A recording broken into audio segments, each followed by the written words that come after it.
areas which go onto the wingtips. So it's a bit of an all-day exercise preparing for what we're going to then go and do in the evening. And just one point before we finish up, we'd like to thank Red Nova Solutions. They sponsored our slot in the airshow today, and without local companies supporting the airshow wouldn't take place. So if you can support Red Nova Solutions, they provide cyber safety and technical support. They support us, so if you can support them, that will keep the airshow going. So thank you. Actually, yeah, lots of people, you'll see a full list at the back of the airshow programme if you have one of all the people that do help make this airshow happen. Thank you guys. Nigel Reed, John Dodd, we'll see you in the skies a little later this afternoon in your Firebirds Display team aircraft. See you all later. Superb. Nice to meet you again. Okay, it's 12 minutes to 1. We're going to be meeting Red 10 very soon on the commentary point because he has arrived, ready to take us through the 2025 display from the Red Arrows. We cannot wait. They are starting. It's here in Clacton at 1 o'clock. But before we do that, let's go back to Steve Scruton to see where he's made it to. I've come along now to not far short of the pier and stopped by the oldest kiosk reportedly in Clacton. To tell me more about it, whether it's true, Dan Partridge is the current owner. Dan, this has been in family ownership since when? Yeah, hi everyone. So we have in the family been running this kiosk for the last 30 years. It's been an absolute pleasure. Before me it was my parents, now retired, and yeah, we're a real stock kiosk for the local community and a real addition to big events like this as well. It's fantastic, and you've obviously got a second area you can use away from the kiosk where people can have a table and get a great view of the air show for a set fee. Well, they can. So all year round it's open. However, on the air show days, we know that having a sit down and a rest comes at a premium. And so, you know, to make sure that people have that, we offer a table and chairs for people with wristband for those 2 days. They can bring a picnic, they can enjoy the atmosphere, they have a great view over the sea, and obviously the night flying that takes place as well. That's always really, really popular. I want to talk to you about the history of this kiosk. Obviously been slightly modified, one imagines, over the years, but you've got a sign up saying it was established in 1934, is that right? That's correct. Yeah, that's correct. So it used to sell newspapers, you know, periodicals that all went with when it was originally opened. Now it's still listed as the newspaper kiosk. Is it? And so yeah, and we don't sell newspapers. All periodicals. Life moves on. You know, with technology, with apps, with notifications on your phone, your watches now. It's very different. But you know, a lot of passing trade is an absolute heat map of where people pass over the road, and we're happy to serve people as they go past, whether they're buying a stick of rock to take home to the family, or whether it's a nice room to cool down the hot day. Talk about heat map, you're right on the top of Pier Hill here. I mean, you can't be missed. If you're walking up Pier Hill, it's on the left-hand side as you approach the amusements in the old high street. So the stuff you're selling now is ice creams, teas, coffee, snacks, sweets. Yeah, that's it. And we also do cream teas, and so British favourite, Tiptree Jam, sitting on the terrace. And so we're grateful to support the Tiptree Jam give us with regards to using the logos and the sites that we can use there. And that's always a stock favourite. Our trick is to keep prices down. We don't fluctuate our prices throughout the season. We pride ourselves on being the most reasonable kiosk around because we want people to come back. You charge a high price to someone once, they won't come back, and our trick is just to keep prices down and keep the tables full up and support people that either live locally or travelling for the day as much as possible. Now, I know finally the air show is a great crowd puller, and obviously you'll do great business yesterday and today. I mean, it's great, and the weather's been kind. But what about the season in general? Have you noticed this year has been down or up? We've not set any records. We wouldn't do it if we didn't make a pound. I haven't ordered a Ferrari yet. It's about keeping the prices down and you know, just keeping things as reasonable as we can. Good luck for the rest of today and have a great air show. No, thank you very much.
Sisters, and I'm so excited.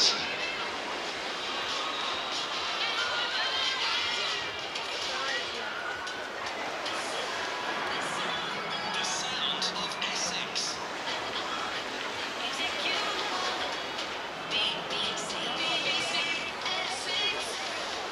And no wonder we are excited. Not have we just got the Red Arrows to come at 1 o'clock and a full afternoon of flying here in Clacton. Next month is packed with big events, and BBC Essex will be right at the heart of it. First up, Radio 2 in the Park lands at Highlands Park in Chelmsford from the 5th to the 7th of September. It's huge. There's going to be so many legends performing. Then we're celebrating local heroes at our Make a Difference Awards night, shining a spotlight on the people who make Essex extraordinary. And don't miss the thrills and spills of the Colchester Soapbox Rally. Fast, fun and full of homemade racing madness. It's all happening this September, and BBC Essex will be there to bring you every moment. Radio Airshow. Now, we're very pleased to say we're just 5 minutes away from the start of flying here on day 2 of Clacton Airshow. Standing next to me at the commentary point at BBC Essex is Red 10 Squadron Leader Graham Muscat. He's holding the radio, he's in touch with the team. And before we give him the microphone, I wanted to get a sneaky word with him to say, Graham, this is your last visit as Red 10 to Clacton. Ideally, this is my 4th and final year on the team, Red Arrows, and so not only is it my last visit to Clacton's Red 10, it's probably going to be my last visit to Clacton in the Red Arrows, obviously in my civilian capacity, or if I come down on holiday, something like that, I'm sure I'd visit Clacton again. It's a lovely place, but it's definitely my last season as Red 10. It's a busy life, isn't it, as Red 10? We were just looking at where you are, in the next few days. You're all over the world. It must take its toll. Yeah, it is. It's really tough. We pretty much on the road from first week in June all the way to the first weekend of October. We get 1 week off in the summer just for a break, and that's it. But from Wednesday to Sunday, that's our working week, or Wednesday to Sunday all the way through the summer. Never spend a weekend with friends and family if you've got it, only with each other. So yeah, it's tough. And after 4 years, everyone's like, "You're going to miss it." I'm like, "Of course I'm going to miss it." But it is. It's my time to go and spend a bit of time with my son. Well, it's been an absolute pleasure every year having you with us in Clacton. I'll let you do your communicating that you need, because they're on their way, aren't they? They'll be here in about 4 minutes, something like that. I'm just tracking them. They've just gone over the top of Ipswich. They're just to the northeast of Colchester, and then they'll turn southeast towards us, ready for Clacton. I'm just waiting to make contact with Red 1. Okay, well, you give me the signal when you want the microphone, and we will hand it over to you, and you will hear the full commentary live here on BBC Essex, and of course along Clacton seafront, whether you're listening down at the pier, hi to you, or up the other end of the seafront as I look to my right at the Martello Tower. The beach is very busy today. We had high tide about half an hour ago, so there's only a little bit of beach at the moment, but it is now subsiding, and the beach is getting a little bit bigger. But on that point, you'll see members of Clacton Beach Patrol walking up and down the beach. They are just making sure that you don't go in the water. As we're about to start flying, water swimming is out of bounds, I'm afraid. We can't have you in the sea whilst the planes are above us. So that's just one of the rules. But I'm sure you can make the most of the North Sea after 4:30ish, and the planes have finished. So we are all eagerly waiting. We're going to hand you over now on BBC Essex at Clacton Airshow to Red 10. Let's hear it for Graham Muscat. Good afternoon, Clacton. Yes, as introduced, I am Squadron Leader Graham Muscat, Red 10. The team supervisor with the Royal Air Force Aerobatic Team, it's the Red Arrows. It's great to be back here at Clacton Airshow. I know we weren't here last year due to our tour in Canada, but it's great to be back at a wonderful place and see a great crowd. And I'm just tracking the team now on flight radar. They've just gone to the east of Colchester, making their way here.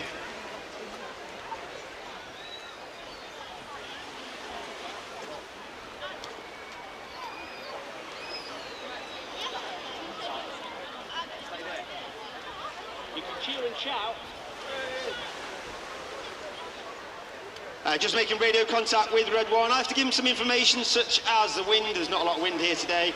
And also give them the pressure setting that I'll set on their altimeters so they can accurately fly at the heights that they do during the display.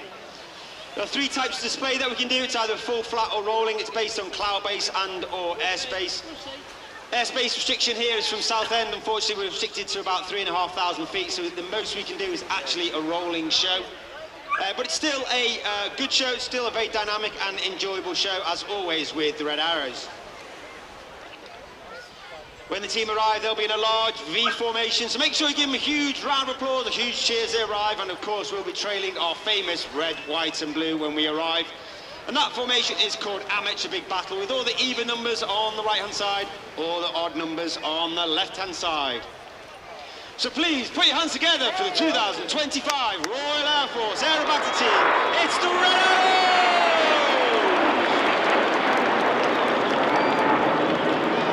Arriving at over 400 miles per hour, trailing our famous red, white and blue. Red 1 eases them up and brings them around to the right, as I said, to start the show, rolling.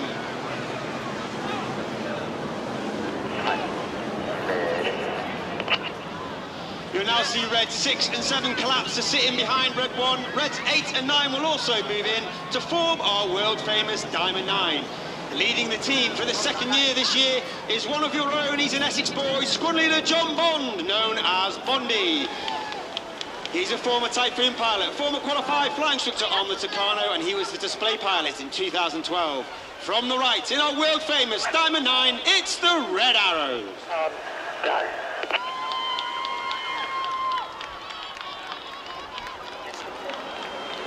On the right-hand side of Red 1 is Red 2, Flight Lieutenant Rob Thomas. Rob is in his first year on the team. Uniquely, he was taken from training and made straight into instructor on the Hawk. Before then, completing his own training, joining the Typhoon Force, where he has served on operations with 3 squadrons over Iraq and Syria, and then became an instructor on the Operations Conversion Unit, 29th Squadron, all based at RAF Tutor in Lincolnshire. You'll now see the centre stern move forward, touching the wings of the formation, moving rearwards. Reds 8 and 9 split. One of the widest formations we fly in 2025. From the left, in the Swan.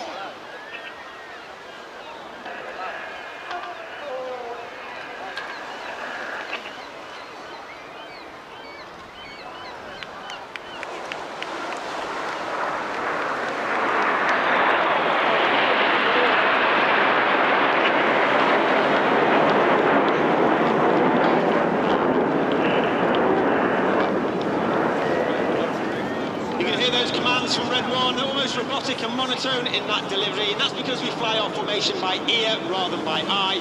And this means the pilots on the outside of the formation put their inputs into the control column just a little bit earlier than those on the inside to make the formation move as one.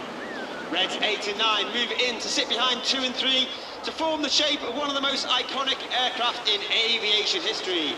Red 1 continues to bring them around to left. The smoke guns on in the Concorde. Look up. Go. On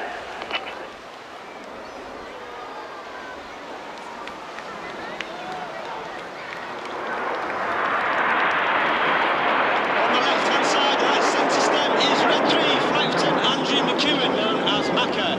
Macca is also in his first year on the team. He flew the Aviate-B while on exchange with the United States Marine Corps, which is a Harrier variant, before then coming back to the UK. And he's the first pilot on the Red Arrows to have flown our new Royal Air Force 5th generation fighter, the F-35B, based at RAF Marham in Norfolk. 2025 celebrates the 20th anniversary of the Royal Air Force Typhoon Display Team. Reds 2 and 3 move up the rear section, form the Delta Wing in celebration of that 20th anniversary. From the right, the Red Arrows continue to come around to form and fly the Typhoon Roll.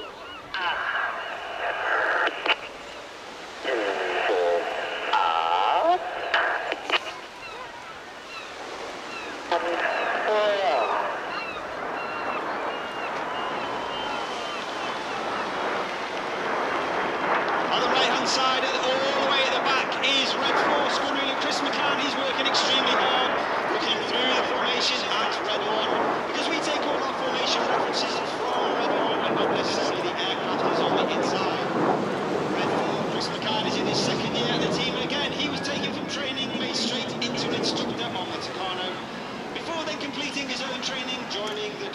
GR4 Falls, where he flew with the world-famous Dambuster Squadron 617, based at RAF Lossiemouth, and Chris also received an Air Force Cross for his service on operations over Afghanistan.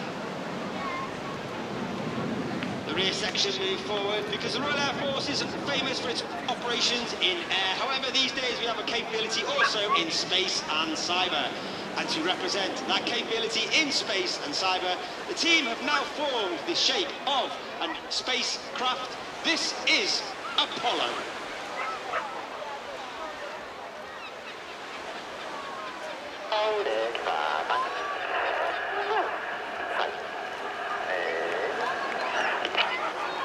There are actually 11 pilots on the Red Arrows, Reds 1 through 9 displaying for you today.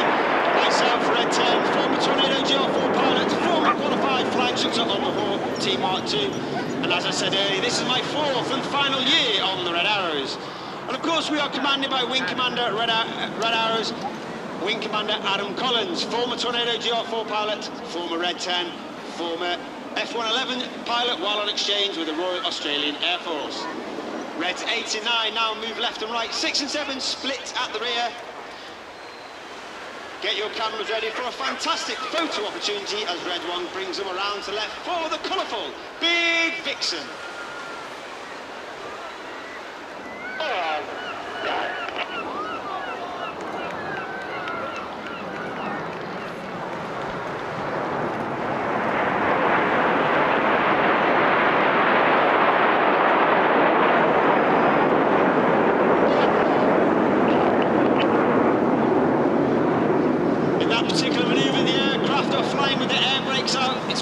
It's underneath the belly of the aeroplane towards the rear. This has twofold effect. The first effect means the pilots fly with a higher throttle setting, thereby producing a hotter engine gas temperature, and that makes the smoke colours burn a lot more brightly. In addition, it disturbs the airflow outside the back of the aeroplane, and that makes the smoke billow a lot more fuller. And therefore, in certain manoeuvres throughout this display, we use that technique to enhance that manoeuvre. Red 1 makes the call. Once again, you'll see Reds 6 and 7 move inside to sit behind Red 1. Reds 8 and 9 sit on trail for undoubtedly the most popular, if not the most popular manoeuvre the Red Arrows fly. Once again, ladies and gentlemen, boys and girls, get your cameras ready. In from the right, this is Tornado time! Look off, guys. Nice. 8 and 9, roll goes, Reds 8 and 9, roll around the rest of the formation. We'll watch for the colour change as Red 1 brings them down the line.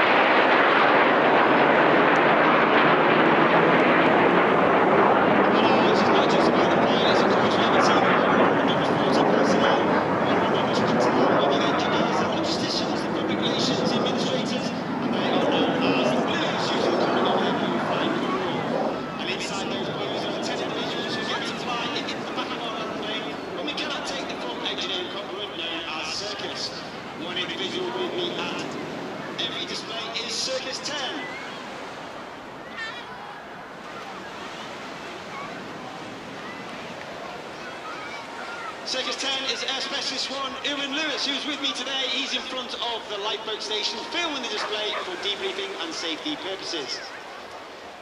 The team have now formed, once again, our famous Diamond 9. This will be your last opportunity to get a picture of us in our Diamond 9 before we start the second half of the show. The smoke comes on once again in our Diamond 9. It's the Red Arrows.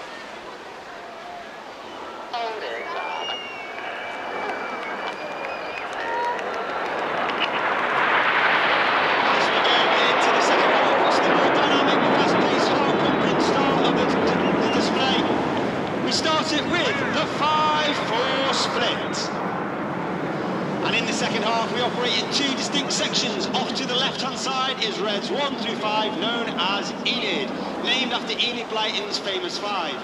The right-hand side is 6, 7, 8 and 9, known as Hannah, named after Squadrolina Ray Hannah, one of the first members of the Red Arrows, the only team leader to lead the team for 4 years. We took the team from a 7 to a 9 and formed our world-famous Diamond 9. Enid from the left, Hannah from the right for the colourful 5-4 cross.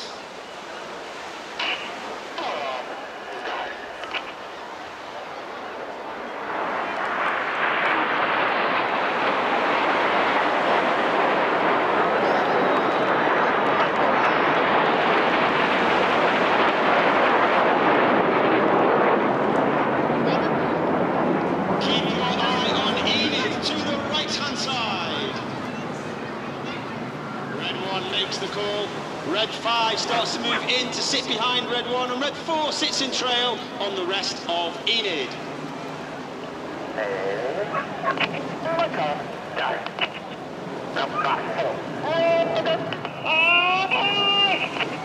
Number 4, roll, go. The board call is made from 4 as he rolls around the rest of the smoke of Enid in the twister.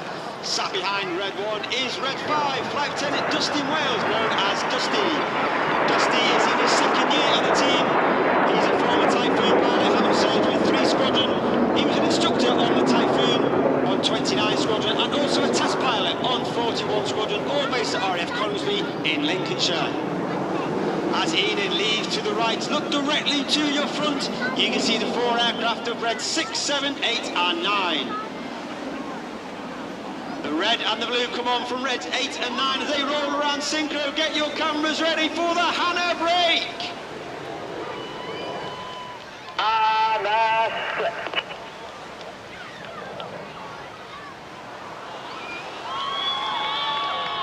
Red 6 and 8 to our left hand side, Red 7 and 9 to our right hand side. Hannah and the synchro pair are led by the synchro leader, that's Red 6 to the left, smoking right. Squadron leader Tom Hanswell. Tom is in his 3rd and final year of the team. He's a former Typhoon pilot, former qualified weapons instructor of a Typhoon, which meant he could teach all weapons, technical information and tactics to the entire Typhoon force. Each aircraft will now dive down to approximately 100 feet over the sea. They have a closer speed of over 900 miles per hour to perform their next manoeuvre called the Hannah Pass.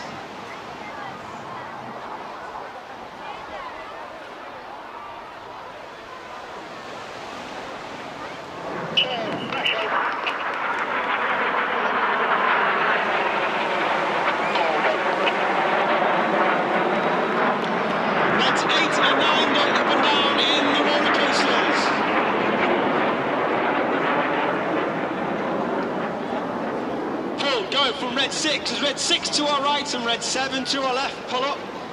Red 7 to our left is Flight Lieutenant George Day, second year in the team for former Typhoon pilot. Each aircraft brought up to 5G, it's a height of 2,500 to 3,000 feet. They're inverted 60 degrees look down the wall, looking way up to come back to the centre in the manoeuvre called the Boomerang.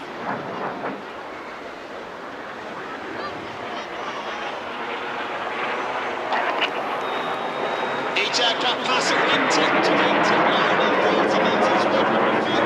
They turn hard away from each other out to 6G, turning the Boomerang into a cyclone. In from the right-hand side, you've got Enid coming back in with the nose light and trail. The smoke comes on, get down as they inform the inverted V. Looking to the left-hand side, you're looking for Red 9. Red 9 coming from the left is travelling at over 500 miles per hour. He lines up with Enid for the Goose. And now the flight of the long cycling. Boys, it was 30 in the team, former technology opera pilot, former qualified flying instructor on the Team 2. As Enid leaves to the left-hand side, look directly to your front and you're looking for the single pair over the wind farms in the distance. They're just starting to come into view. You might be able to see their nose lights twinkling in the distance as they both ease up. So ladies and gentlemen, boys and girls, once again, get your cameras ready. This is the one you do not want to miss. The smoke will come on as they part to form the world-famous Synchro Heart.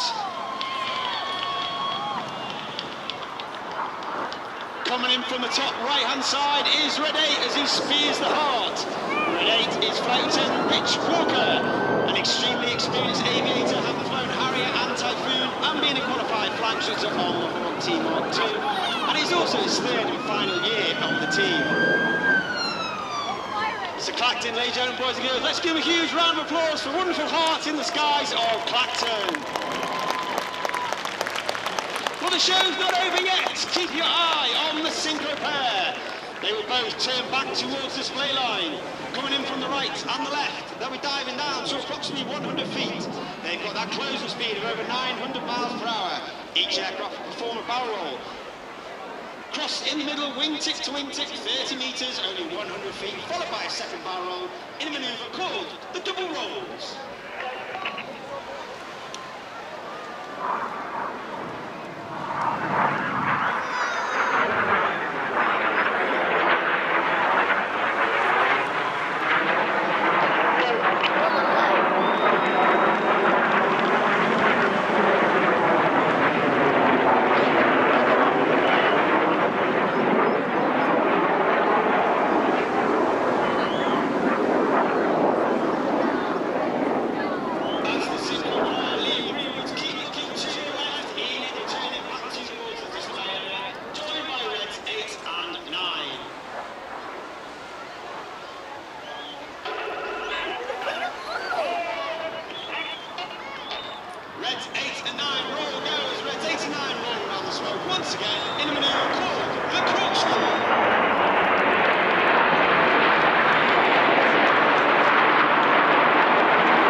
Keep looking to your left, keep looking to your right. You're looking for the synchro pair returning back to the display area once again.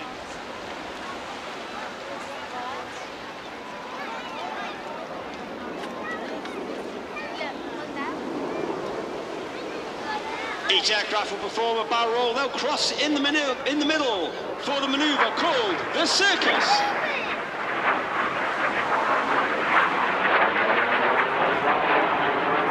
Wingtip to wingtip, 30 metres, 100 feet. They're now going to go up to 6G. That means everything about them is weighing 6 times heavier than what you and I are as we stand on the beach. Red 7 changes to blue, Red 6 changes to red. They're pulling up to 6G, Red 7 to our left, keeping an eye on Red 6 to ensure he has that missed distance as they complete the manoeuvre called the circus.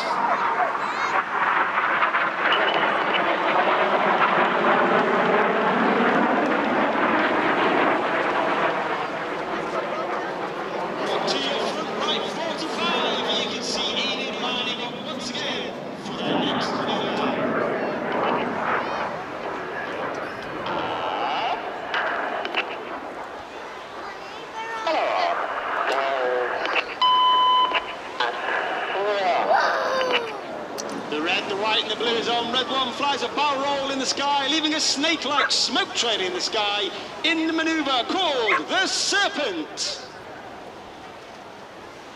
Another great opportunity to see our famous red, white and blue. That red, white and blue is only capable due to the smoke pod under the belly of the aeroplane. That smoke pod is capable of producing approximately 5 minutes of white smoke, 1 minute of red smoke and 1 minute of blue smoke. Each of those smoke colours had its own buttons on the pilot's control column. And during which trainings, Red 1 and Red 6 will come up with a smoke plan to ensure we have the right colour smoke at the right time in the display and we simply do not run out. Reds 2, 3, 4 and 5 now move up, looking 90 degrees along their shoulder line out Red 1, pulling up to 4G, an extremely hard formation to maintain. The smoke comes on from the right-hand side in the Tango.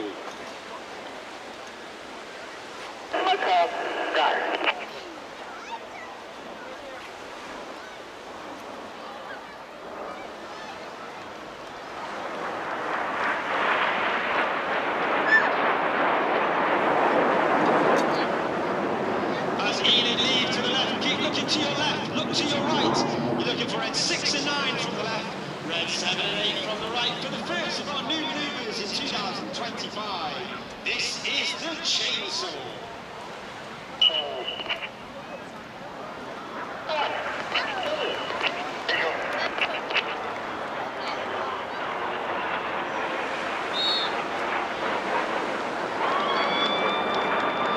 Red 6 and 9 inverted for up to 30 seconds, all the blood rushing to their head. Converting, they now turn all the negative G into positive G. All the blood in their head now rushing to their feet. They're working hard against the G pants.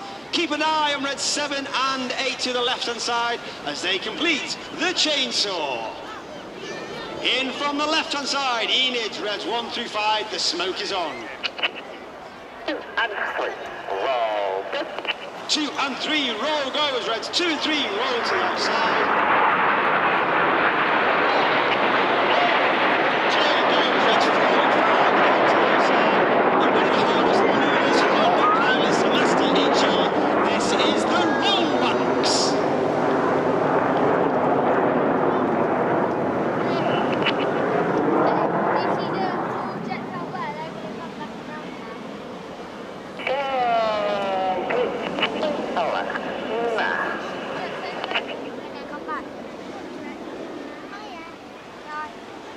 As Enid leaves to the right, look directly to your front once again over the wind farms. You're looking for Hannah on the nose lights and the smoke to come on.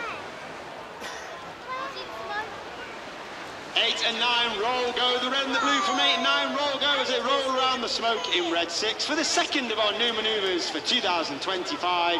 Red 6, Red 8, Red 9, and hiding in the smoke of Red 6 is Red 7 in the Tempest.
Yeah, an extremely busy week for us from Denmark down to Poland.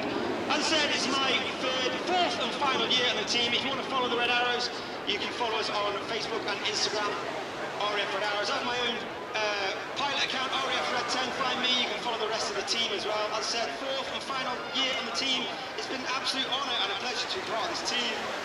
I represent the Royal Air Force. I think we have a good time in the future. Thanks for your support. Goodbye.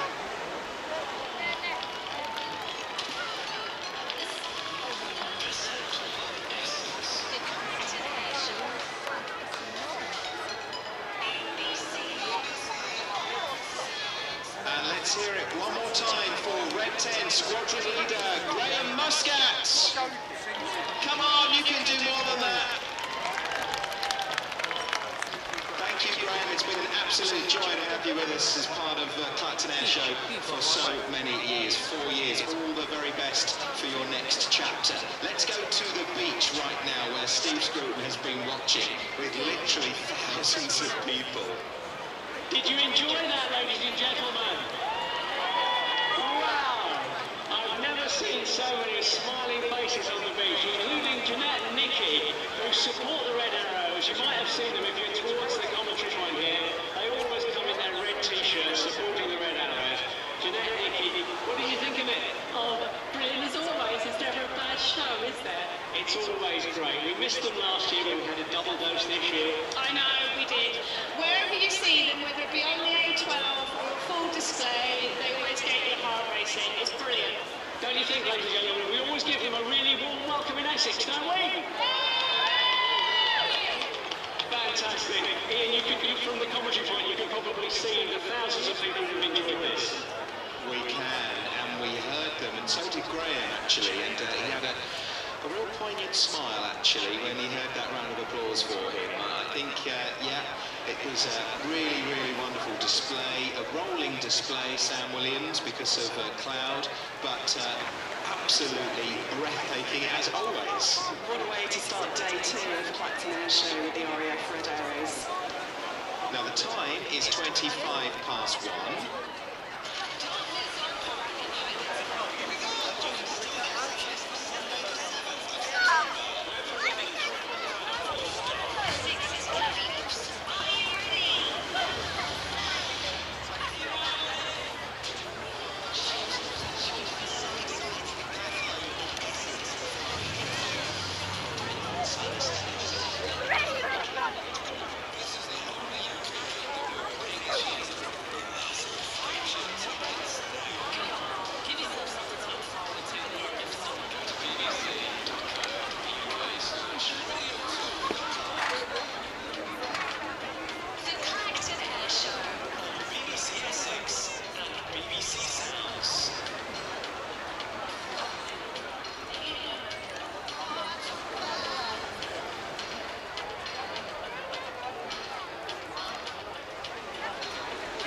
of course, and you're the best. BBC Essex live at the Clacton Airshow. Hi to James, who's listening in Cornwall on BBC Sounds, listening to day 2 of the Airshow on the BBC Sounds app, he says. Please say hi to all the team from BBC Essex. Thank you, James. I will do that. Yeah, if you're here and you haven't got BBC Sounds on your smartphone or your device, very easy to get started. Just download the free BBC Sounds app, sign up with your email, password and your Essex postcode, and then you get all the best local content landed right on your homepage, including, of course, everything from the Clacton Airshow. And yeah, we're here live through until 5 o'clock on the commentary point, and our job really is to guide you through the action, the commentary, some appropriate music for some of the displays, but we also like to meet the pilots, the people that make it all happen. Hi, I'm Tony de Bruin, the Bronco pilot. Now, Tony, we saw your display yesterday, and it was absolutely stunning because your aircraft is incredibly manoeuvrable. If people haven't seen the Bronco before, just describe the aircraft first of all. It's a twin turboprop, so it's got 2 wings, 2 propellers, double tail as well, so it's very discernible from the ground. It's not like really large or so. The span is only 12 meters, length 14. It's a highly maneuverable airplane. It's built for the observer role for repair control in the Vietnam War, which basically means also that like the visibility is an important thing from inside the airplane to the outside. So when you actually fly in the airplane, I mean, you can throw it like around like nothing. But on top of that, like the visibility all around is just amazing. So when I'm flying the Bronco, I always think like I'm sitting on top of the world. You must be up there. It's incredible. And I guess because the visibility is so good, you get a great view of the crowd. Oh, it's unbelievable. And I mean, I always enjoy not looking down on the crowd. How do you say that? Seeing and enjoying. Yeah, seeing and enjoying Clacton, seeing the amazing crowds on the beach, it's just like absolutely wonderful. And your aircraft, it's the one you've described it beautifully, but it's got some bright orange markings matching your flying suit, I have to say. You're in bright orange as well. Is there a reason for the bright orange? Well, the airplane was used in the target towing role in Germany. So the airplane towed a target, which was black target, on a steel cable, like 2 miles behind the airplane. Hence the high visibility of the airplane, because they didn't want the ground troops to shoot at the airplane, but rather at the target. And what does it feel like when you're doing the manoeuvres? Oh, I'm pulling up to like 4 Gs, 4.5 Gs, negative -1. So you're really sitting on top of a roller coaster while pulling this airplane around through the air. And after you land at Clacton, after today's display, you'll be off back home to Farmers Fields. Yeah, that's correct. Yeah, we're actually based in Flanders Fields, just close to Ypres, in fact. So, I mean, we're based in a very emotional area, actually. I mean, we fly over all the cemeteries. Concorde is very close by as well. I mean, actually, when we fly home, we probably fly straight over Concorde going home. So very poignant. It is. Tony, thank you so much for seeing us on BBC Essex, and we can't wait for the display this afternoon. Thank you very much, and it's totally a pleasure to be here. Again, you know, like, we love coming to Clacton. Radio Airshow. And Tony in the Bronco will follow our wonderful Rich Goodwin in his Pitts aircraft, that bright blue aircraft that's just snuck in from the right-hand side. It arrived with that wonderful, that manoeuvre of it just sort of hanging in the sky, Sam Williams, as it drifted along from the Martello Tower end towards the pier. Yes, he likes to make an entrance, doesn't he, Rich Goodwin, on arrival. That was the knife edge pass. It's one of my firm favourites. We're going to be seeing some ultimate aerobatics now, with some twirling, some spinning, some rolling, plenty of G and high energy fun. So get your cameras ready, because this is going to be an absolute delight.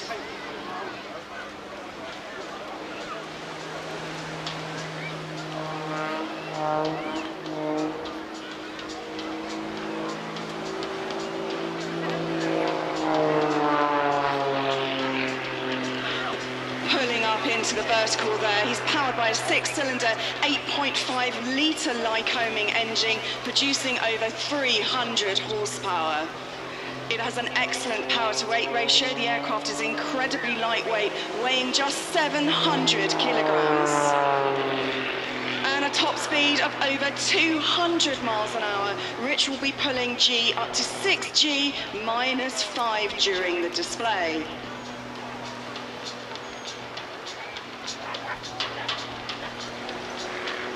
Now his aircraft is a GJ Pitt is the registration, and it's built from scratch. It took him around 4 years to build the aircraft, based on a PRXIX S2S fuselage, and it incorporates lots of tested modifications to the aircraft, not least a huge wing, a massive wing area, giving it a phenomenal roll rate, massive ailerons, and better low-speed handling.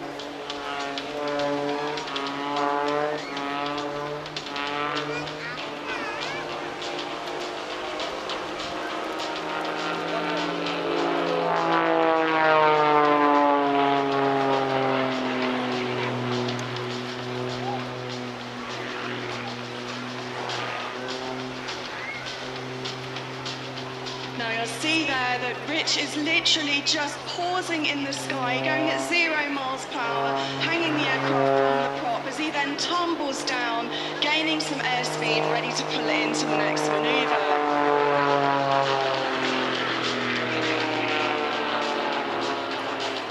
He's got a phenomenal smoke system with the smoke trailing behind him. And yes, it is environmentally friendly smoke that he uses during the displays. Tumbling on the top there. Now during the display, Rich will be looking at his position over the display area, making sure he's the appropriate distance from the crowd. He will be looking at the wind, checking the temperature of the engine and the oil, meanwhile making sure he's at the right point on his routine. How is the aircraft behaving? How is he feeling? And is he on schedule? So much to think about. These aerobatic pilots are very talented.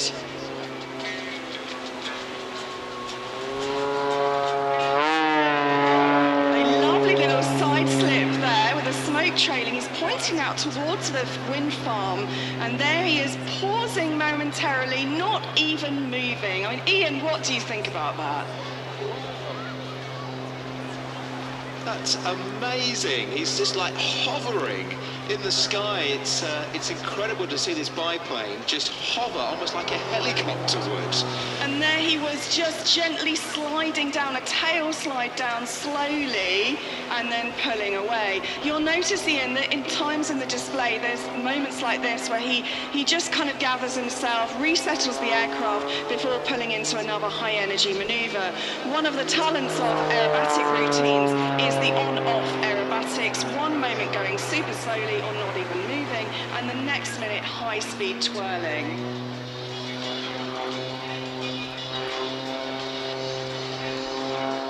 Climbing high into the sky, turning as he goes, and now down again. That smoke, that environmentally friendly smoke trailing out the back. Smoke is now off as Rich now makes his way along the seafront from left to right, giving us a nice view of the undercarriage.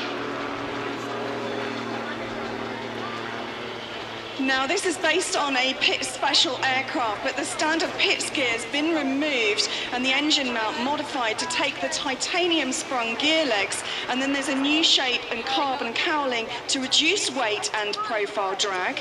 It's a modified rudder design which gives it a better look and more powerful yaw control, which basically means where you can move the aircraft side to side. It has new rings, as I mentioned, and an absolutely amazing roll rate. Now, ordinarily, this aircraft is fitted with two ATM Lynx jet turbine engines, powering up to 700 pounds of thrust. But at the moment, those engines are away in Holland for maintenance. So today, Rich is flying just with the 8.5-litre Lycoming engine. But he's doing just as good a job with that, isn't he? Flying, inverted now. Yes, it's a little bit upside down flying.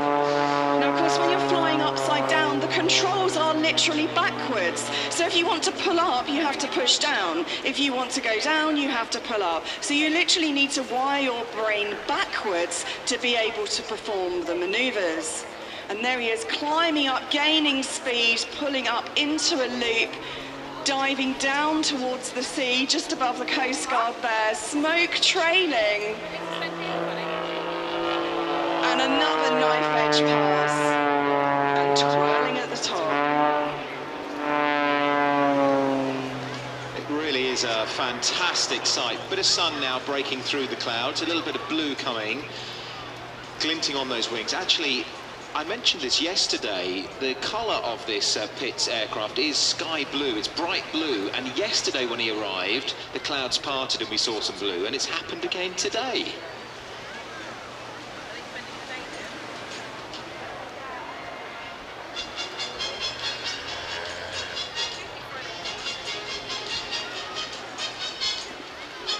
We met Rich yesterday on BBC Essex, and you know, he's a fit chap.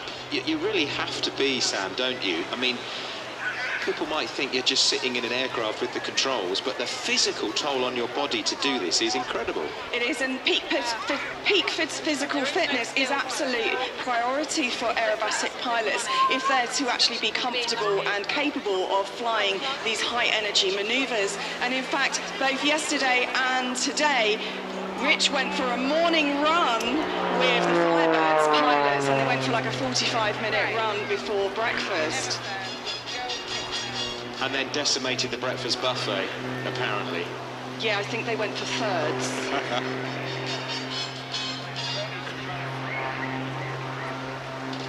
Now, the PRXIX is known around the world as a PRXIX Special's revolutionary design, popular in aerobatic competitions. They fly recreationally and for air displays, but the origins of the aircraft date back to the 1940s when Curtis Pitts in the USA designed the original aircraft, which took to the skies in 1944. This aircraft is the legacy of that type, albeit a modernised variant that's produced today, but it's true testament to Curtis's design and work that 80 years on, the PRXIX Special is still flying. Now, the second ever PRXIX that was built was an aircraft that was owned by a famous pilot called Betty Skelton. She's one of my aviation heroes. Now, she bought the second PRXIX Special, and she called it the Little Stinker. And she would go and fly at air shows and do a clever little trick where she got a member of the public to hold a pole up and another member of her team hold the other pole with a ribbon across. She would fly inverted upside down and cut the ribbon with the wings of the airplane. Fabulous. Actually, talking about women in aviation, it's sad that we couldn't have Melanie Asdale with us at Clacton this year. She was very much hoping to be here. We'll see her in your programme, which they are still available, £6 from the Seafront sellers. And unfortunately, Melanie can't be here because of a little problem with the aircraft. But Melanie is a world champion, a French aviation aerobatic champion, and has been involved with the Red Bull Air Race, which is unusual for a woman, it has to be said, Sam. She's the first and only woman to have flown on the Red Bull Air Race. She's also not just the French aerobatic champion, but I believe she's the current British aerobatic champion as well. But it's good to mention her, and hopefully we'll see her at future Clacton air shows. Well, that was absolutely epic. I think Rich is just banking round now. I can just see him now to my right. He's coming past us on the seafront. He's just dipped his left wing down, so we're getting a view of the top side this time. So it's another knife edge pass. Look at that absolute precision as he holds the aircraft. 45-degree angle, smoke trailing from behind, the roar of that 8.5 litre Lycoming engine thrusting past us. Now, Rich is a ex-RAF Tornado pilot and a retired commercial airline pilot. He used to fly Boeing 767s, so he may have flown you on your holidays at some stage. He's been flying aerobatics for more than 30 years. He's also flown the Hawk in advanced flying training, but the buzz and thrill of spinning an aircraft around the sky has never left him, and he absolutely adores flying aerobatics. I'm not sure how I'd feel if I was strapped in, ready to go off to, you know, Alicante or something, and I heard the announcement, your pilot is Rich Goodwin. I'd obviously be reassured in some ways, but I'd be a little nervous as well. I think you're in very capable hands. No funny stuff. No funny stuff on the 737s. Now, Rich has already performed at 20 air shows so far this year. He's been performing in the UK and France. Now, after this show, he'll be going over to the Channel Islands, back to France, and more shows in the UK, performing at air shows and private events. So if you're looking for something a bit different, perhaps for a special occasion, maybe a wedding, Rich is available. And as he heads off back to Clacton Aero Club, where he's going to be landing, shall we give him a great big round of applause, Clacton? Let's hear it for Rich Goodwin in his PRXIX aircraft. You can follow BBCSX almost anywhere. In the garden, in the pub, cheers, or in the bathroom. Do you mind? You can also find BBCSX on Facebook, Instagram and X. It's where you can listen, watch, read and share. It might be some Essex news, Essex sports, or a celebrity interview like Katie Price. Everyone thinks I'm from Essex. I'm like, no, Brighton. And they're like, no, you're not. You sound like you're from Essex. Search BBC Essex on Facebook, Instagram and X. BBC Essex. Radio Airshow.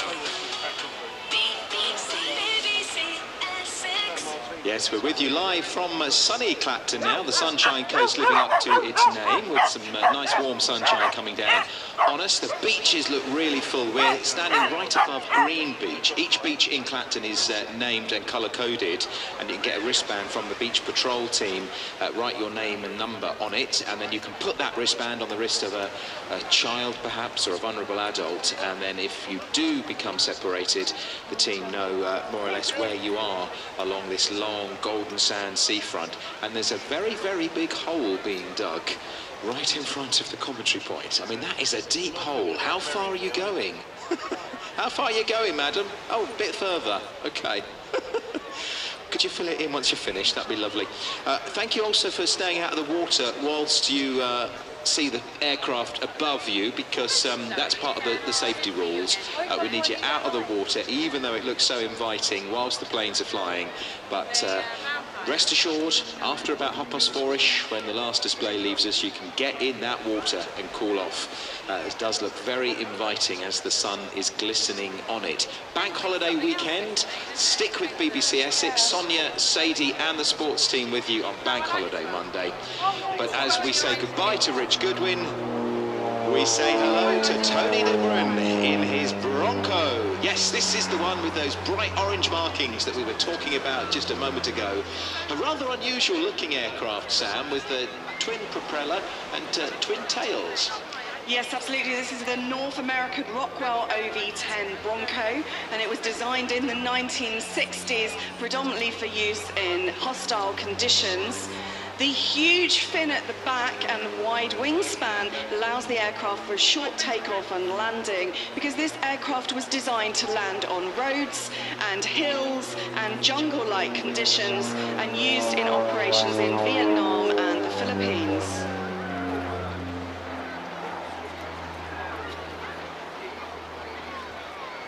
It's got such a distinctive look in the sky as it passes now over the Gunfleet wind farms that we were talking about earlier, coming back now towards the end of the pier. A great view if you're watching on the end of the pier, and good afternoon to you. Thank you for joining us on BBC Essex. The light is on, he's coming towards us.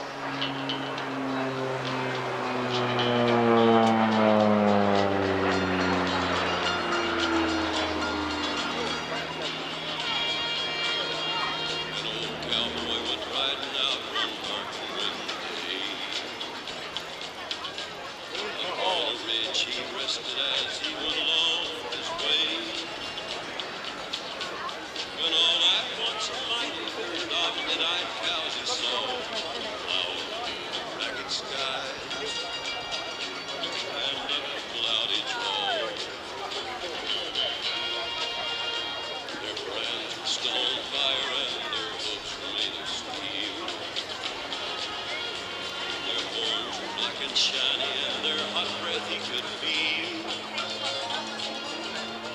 bolt of fear went through him as they thundered through the sky. For he saw the riders coming hard, and he heard their longing cry.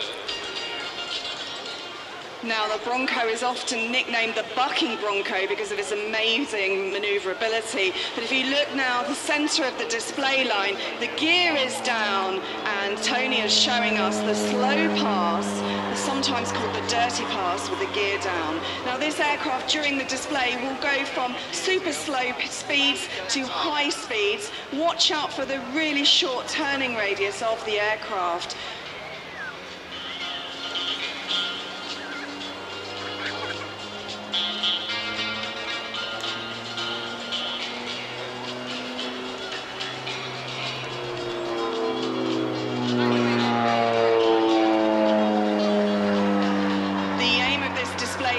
The aircraft's short takeoff and landing, its STOL capability, its excellent manoeuvrability, the short turn radius and the impressive roll rate.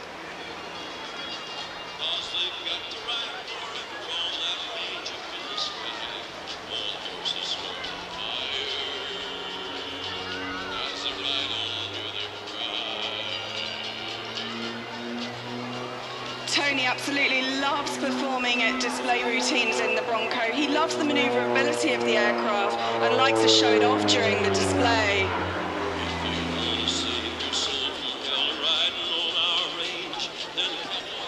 You just heard the beach patrollers, if you're on the beach, just with the loudspeakers asking you to stay out of the water. So if you're perhaps listening to this on the prom, please beckon your youngsters off out of the water and back onto the beach, please. If they're straying onto the water, that's a safety issue for us. So please help the beach patrollers follow their instructions and stay out of the water whilst the aircraft are flying.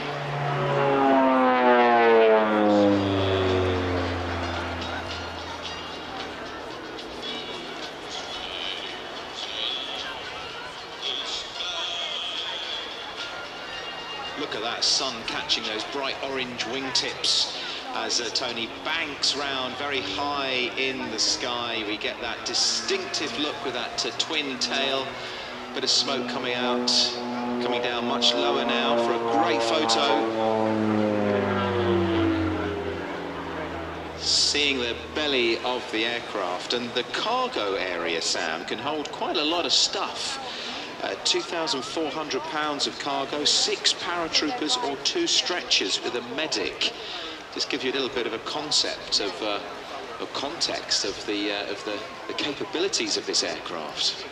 So it's an American turboprop light attack and observation aircraft developed in the 1960s, especially for counterinsurgency combat, and one of its primary missions was as a forward advanced control aircraft.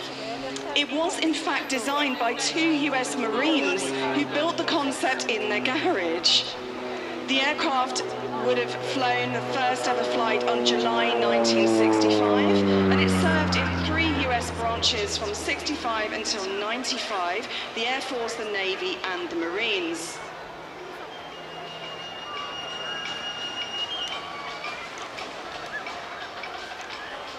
Lots of boats out to sea in the safe zone, watching the aircraft from the other side, including one of those barges, those Thames barges. I'm guessing that will be Thistle on her 130th birthday. Apologies if it's Pudge, but I know Thistle was planning to be here to celebrate its 130th birthday at the Clacton Airshow. Good afternoon to you if you're on board and tuned in to us. Oh, that's nice. That's what you call a wing waggle. That was a ginormous wing waggle.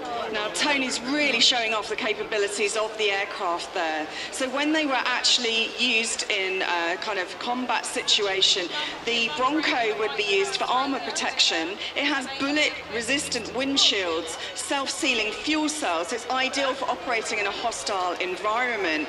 The Bronco can loiter for up to 3 hours at speeds of 350 miles per hour.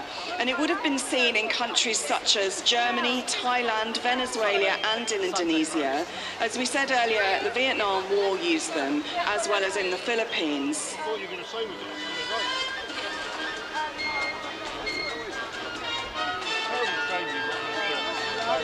I love the fact that the original idea was for it to be amphibious. I think that would have been absolutely amazing. Tony would have loved that, wouldn't he? Oh, he would have loved it, for sure. He's doing a deep dive now, look, Ian, as he comes down towards the Thames barges to the centre of the display line. The gear is down. Now, that gear was designed to allow him the Bronco to land on roads. It could also operate from an aircraft carrier.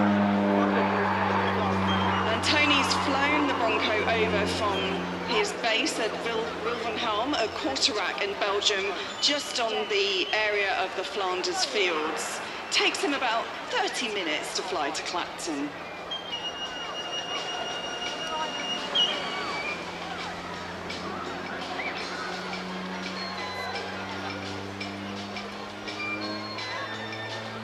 Those of you that have long camera lenses or have seen photographs of the Bronco will notice that the aircraft is in a dark green colour with the orange tips, but it also has German markings. The reason for that is the Belgian airfield where Tony was based from was started by the Germans in World War I as a fighter base, and in honour of that, for messages of peace and reconciliation, Tony chose to leave the original markings of that aircraft.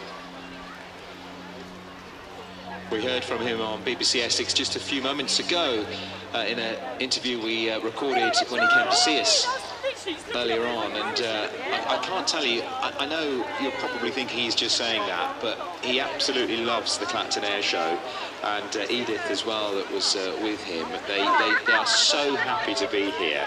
And they're not just saying that, they absolutely love this display. Do check them out on social media. They recorded some interesting footage yesterday, didn't they, as they were making their approach into Clacton for the display.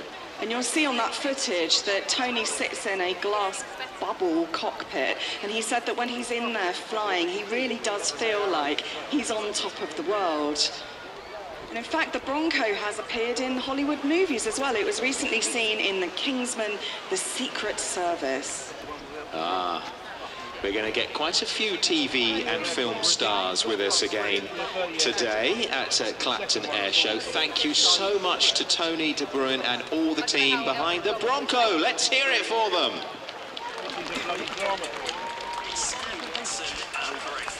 My car went in for an MOT and failed, so we did a car share. We even went to the same hairdressers yesterday at the same time. I mean, it was a mix-up, wasn't that? You could have ended up with the number 2, and I could have ended up with Red Now. Where does the phrase, "you can't lick a badger twice," come from? I have no idea. You can't lick a badger. Can you lick a badger once, let alone twice? Very good question. I'm not licking any badger. Very right. Simon Watson at breakfast. Weekdays from 6. Just ask your smart speaker to play BBC Essex. Radio Airshow. BBC Essex. Welcome to Clacton. It's great to have your company here. If you're wondering, well, nearly 2 o'clock. Yep, Jake Peach will be on BBC Essex 95.3 FM and DAB digital radio. But here on 103.5 and BBC Sounds, it's Ian Wyatt, Steve Scruton and our guest Sam Williams, our flying fanatic, as we call her, a pilot herself who just loves everything to do with aviation and has been our guest on BBC Essex for the past 7 or 8 years now in Clacton, and it's lovely to see so many friendly faces back again this year. Good to chat to you a little earlier before the flying began. Now, yesterday, you'll know that if you were here, that the crosswinds meant that we couldn't get the Battle of Britain memorial flight that we were expecting. The flypast that was due to arrive was interrupted due to crosswinds, so that didn't happen yesterday, and that was a big shame because we had a team of people at Walton just waiting for a flypast at that special event to mark the anniversary of the crash of a Hurricane at Walton on the Naze 85 years ago. But we are delighted to say, as we look to the skies, ladies and gentlemen, boys and girls, please welcome from the Battle of Britain Memorial Flight, we have the Spitfire and we have the Hurricane. So we have the Spitfire Mark 19 flying for you this afternoon, and the Hurricane Mark F2C. This Hurricane is 80 years old this year, and it's flown by our Luckins this afternoon. The Spitfire is flown by Andy Priest.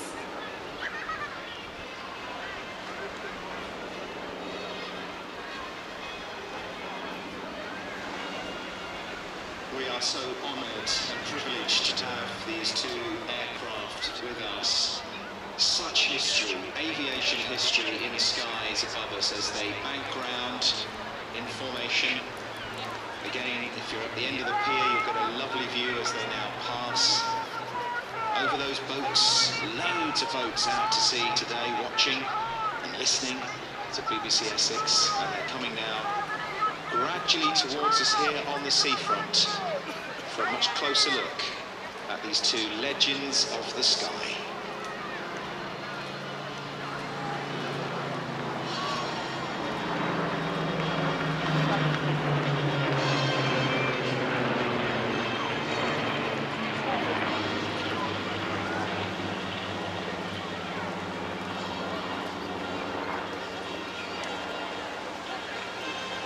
The Spitfire, the most famous military aircraft of all time and arguably one of the most beautiful ever built. The Spitfire is perhaps chiefly remembered as the symbol of the Battle of Britain.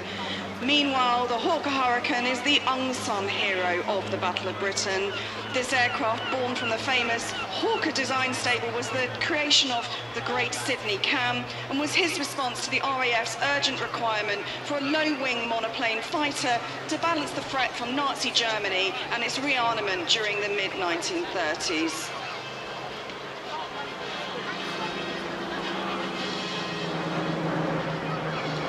I've heard pilots in the past say that the Hurricane was one of the hardest aircraft to fly.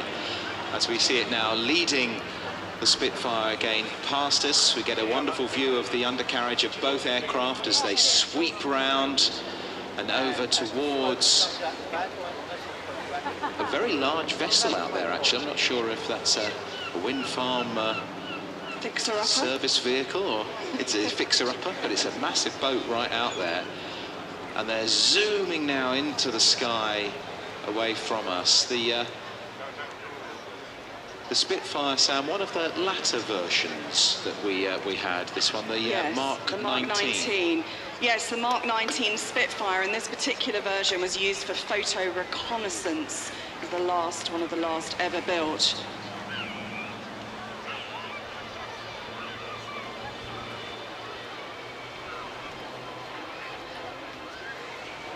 The growth in Spitfire squadrons was just simply incredible. By the outbreak of war in 1939, 9 squadrons were equipped. In spite of vigorous demands from France, the Commander-in-Chief of Fighter Command refused to send any Spitfires to France during the German Blitzkrieg of 1940. The wisdom of that decision was clearly shown. By July 1940, RAF Fighter Command had 19 Spitfire Mark I squadrons available. Once the RAF modified their tactics to properly counter the Luftwaffe, the Spitfire Mark I proved to be the only British fighter capable of meeting the Messerschmitt on equal terms. Often the outcome of a combat depended more on the quality of the pilot than his aircraft. More Spitfires were built than any other British combat aircraft before or since World War II, a total of 20,341. Now, this particular Spitfire, as we said, was the Mark 19, registration PM631. She currently resides with the Biggin Hill Heritage Hangar, and they restored her into the colour markings that she would have had at the first ever flight of the historic aircraft flight, the predecessor to BBMF, which took to the air on the 11th of July, 1957. As the aircraft fly past us on the seafront there, you'll see the beautiful blue colour scheme with the yellow propeller spinner.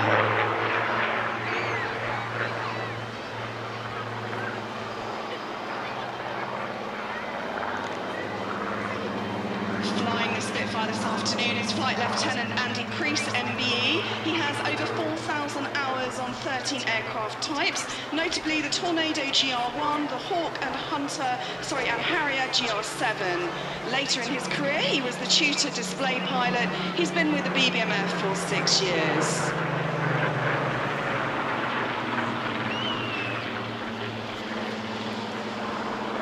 Just listening to the blend of the two aircraft engines as they flew past our microphones here at the BBC Essex commentary point. I hope, even if you're listening maybe thousands of miles away from the county, you'll have heard that. And I guess you might have had the same goosebumps that I had. I'm lucky enough to be able to see them too. And of course there's a double whammy, Ian, because we've got the Merlin engine in the Hurricane and the Griffin engine in the Spitfire, which was introduced into the latter editions of the Spitfire in the later part of the war. They were considered the more advanced, powerful engines, which helped in the success to ultimate victory. 2,050 horsepower engines. I mean, it was just incredible. Now this Hurricane PZ865 is 80 years old last month in July. It was the last model of Hawker Hurricane built from a total of over 14,500. She first flew on the 27th of July 1944 and wears the inscription, "The last of the many."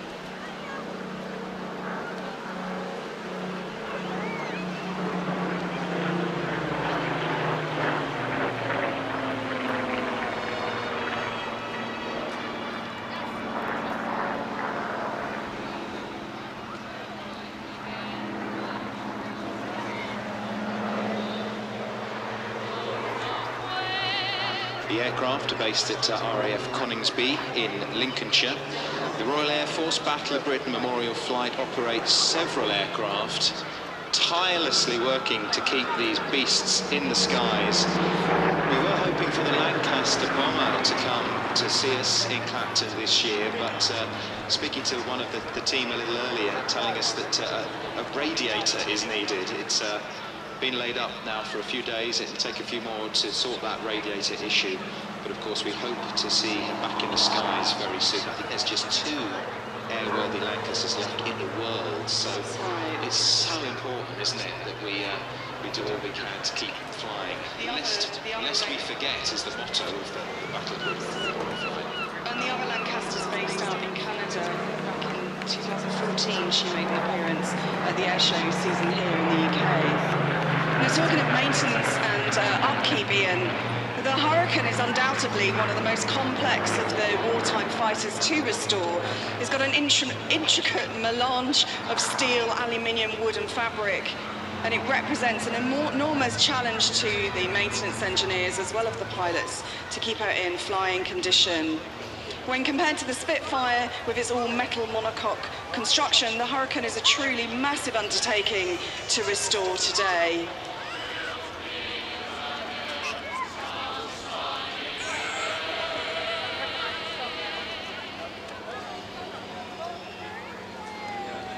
Well, the words of the famous poem for the fallen by Lawrence Binyon ring round in our ears at times like this. They shall not grow old as we that are left grow old. Age shall not weary them, nor the years condemn. At the going down of the sun and in the morning, we will remember them. Like red and green.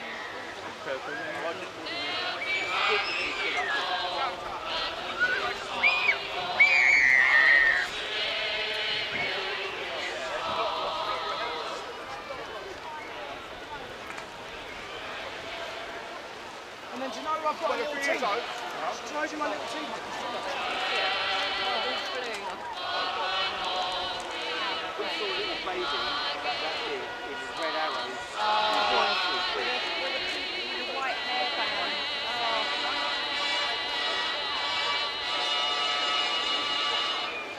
Our heartfelt thanks to the Battle of Britain Memorial Flight for bringing along the Hurricane and the Spitfire. Discover more about Essex on BBC Sounds. From local history. Is this a burial of gold coins which were to be a tribute to Julius Caesar. Why weren't they ever given to him? And Essex News. There's nothing that indicates they can stop. There's actually the yellow lines that says keep clear, and they stop there, hold up the traffic behind them to let their children off. And all you need is a free BBC account and the free BBC Sounds app. To sign up, type in your email address, choose a password, and don't forget to enter your Essex postcode. Discover more about Essex on BBC Sounds. The sound of Essex. The Clacton Airshow. BBC Essex. Ian Wyatt, Steve Scruton and Samantha Williams with you out, well, right the way through till about 5 o'clock on this gorgeous day here. A bit of cloud in the skies, but lovely temperature, patches of blue and plenty of sun as well, and just a light breeze to cool us down from now and again.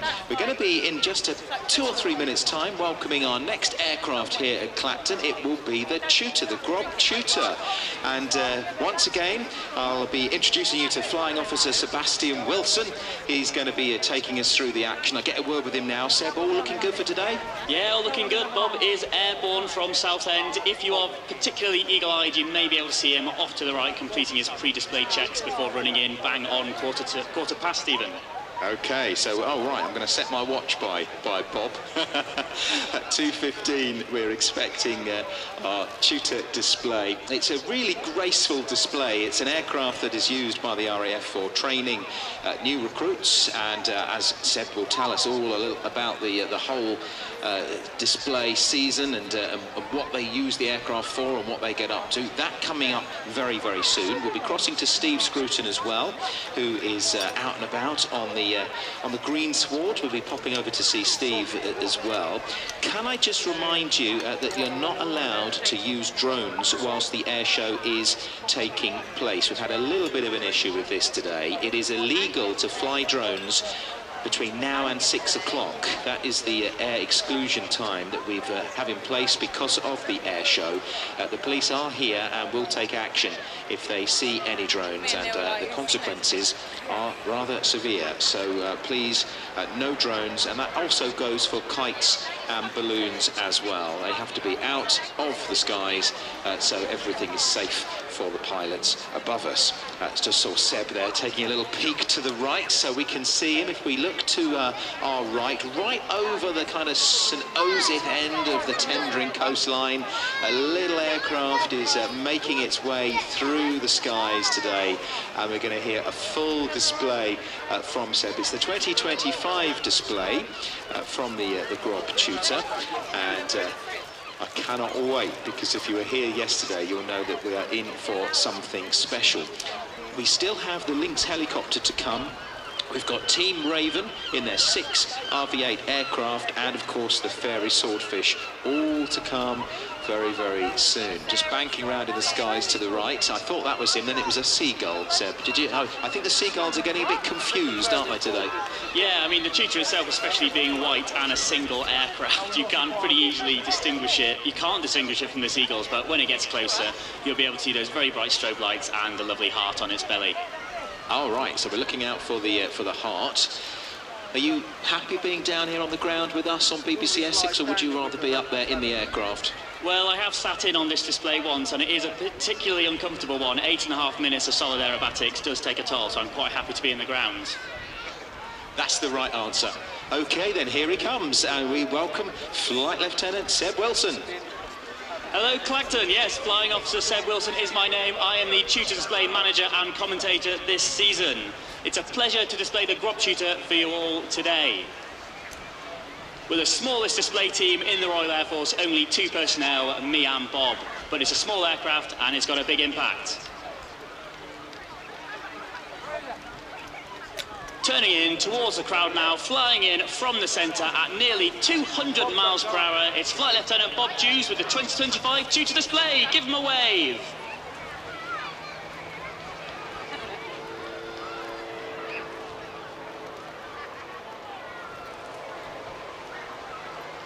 As he pulls up, he converts his speed into height to perform his first manoeuvre, the hammerhead.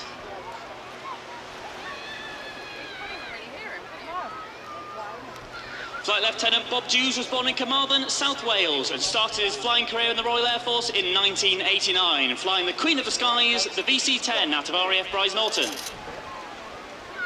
He then became a search and rescue pilot on the Sea King. From the end of his half horizontal, Bob is now pushing negative 2G, leveling the aircraft upside down for an inverted pass. Hanging in his straps, trying to maintain control of the aircraft, this is not a comfortable position to be in. This is Bob's second year with the Tutor Display. He's operating at a base height of 300 feet, except for the two final passes at just 100 feet above the sea. The next manoeuvres are the ballistic rolls, which Bob can use to gain energy for the next part of his sequence. Displaying the Tutor requires careful energy management due to its low power-to-weight ratio, just 170 horsepower for a whole aircraft to fly. When not displaying, Bob is a qualified flying instructor, or QFI, on 115 Squadron, based at RAF Wittering, where he trains frontline pilots into fellow tutor instructors. During his very varied career, Bob has amassed over 8,000 flying hours on 15 different aircraft types. This represents almost a full year in the air. After this half Cuban, Bob is about to enter a 4-point roll. It's an excellent photo opportunity for you budding photographers.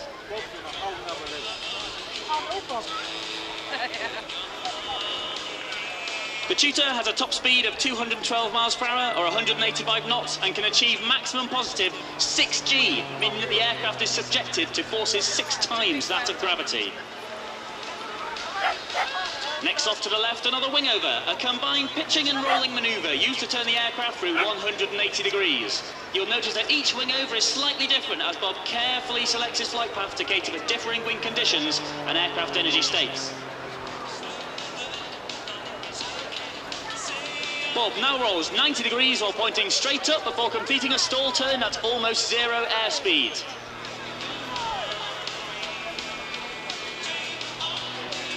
The two 90-degree turns allow him to continue in the same direction. The Tutor is operated by No. 6 Flying Training School in partnership with Babcock International, primarily flying University Air Squadron students and RAF Air Cadets. There are 13 air experience flights across the UK that offer flights up to 20,000 cadets each year. This could be you if you're between 13 and 20 years old. Up to 50 cadets a year are now being taught to fly the Tutor up to solo standard, flying it on their own. After this conventional stall turn, Bob will enter a slow roll.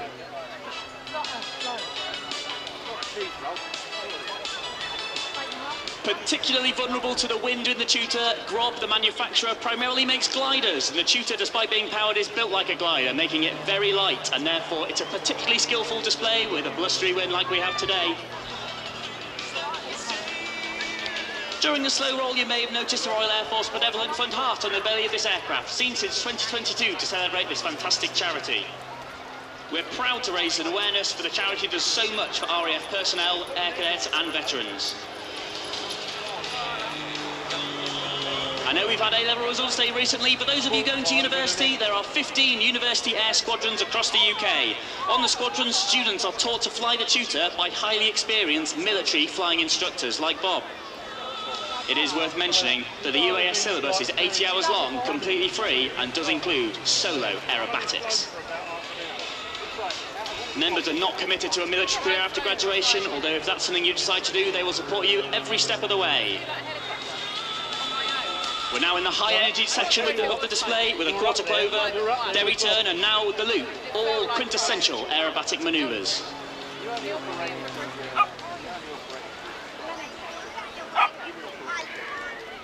Today, the Royal Air Force is recruiting for multiple rewarding and demanding professions with the continued development of our combat, utility and maritime patrol aircraft, as well as UK Space Command. Now recently joined at RIAT by the introduction of our newest aircraft, E7 Wedgetail, and also remotely piloted capabilities with Protector.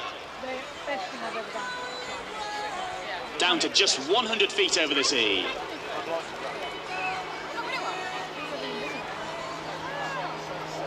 The high tempo of operations continues today with aircraft and personnel deployed around the world, operating with NATO and our other allies. Visit the RAF website to find out more about our professions, including, but not limited to, aircrew, air operations controllers, cyberspace specialists, medics and engineers, and many, many more. We're now in the final section of our display with an oblique loop and a half Cuban. The oblique loop puts the aircraft in plan form to the crowd for some excellent photo opportunities of that benevolent fund heart.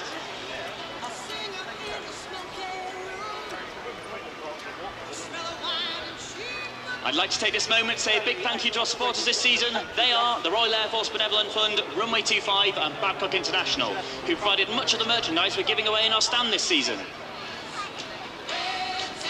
If you've managed to get some great photo shots of the tutor, make sure to tag our social media, Instagram and Facebook. We'd be more than happy to repost your photos, with your permission, of course.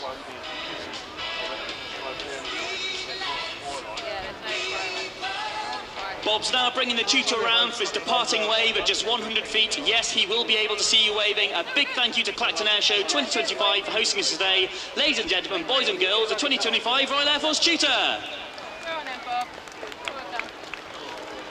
Go on, Bob.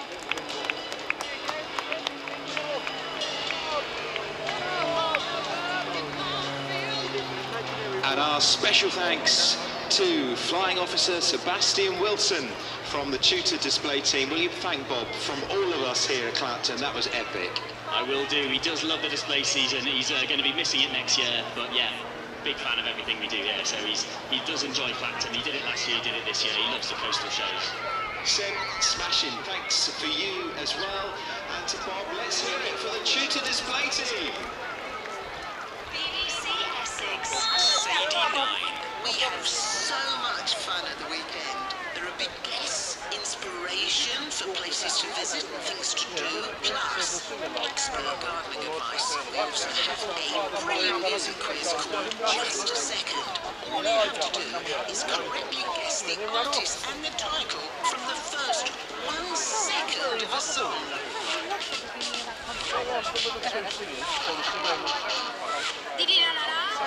Sadie 9, weekend mornings from 10 on BBC Essex and BBC Sounds. The sound of Essex. The Clacton Airshow. BBC Essex. On the eve of the long August bank holiday weekend, and actually Sadie, you're getting an extra dose of Sadie this weekend, not just with you Saturday and Sunday 10 till 2, but also on bank holiday Monday following Sonia Watson and breakfast, and then the BBC Essex sport team take over. It's great to have your company here in Clacton for the 32nd air show.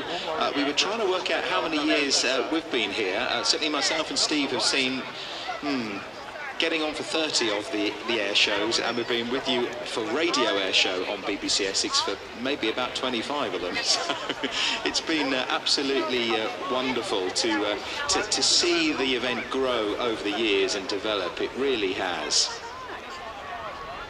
Ian, got a little bit of lost property, I think, that we want to try and reunite with its owner. And Will is with me from Tendring District Council. Will, can you just tell us what's going on here? Absolutely. So we've had handed in to us a navy leather pouch with some ID documents in it. So if you think this is yours, please head to the information point in the middle of the main event site. And in general, if you've lost any property, if it gets handed in to us, that's where it goes, and that's the place to go and check. So please keep an eye on your belongings and possessions while you're here. But we understand things. These things happen. So yeah, please come find us if that's the case. And just repeat the information again. What is it you found? So specifically, it's a navy coloured leather pouch with some ID documents in.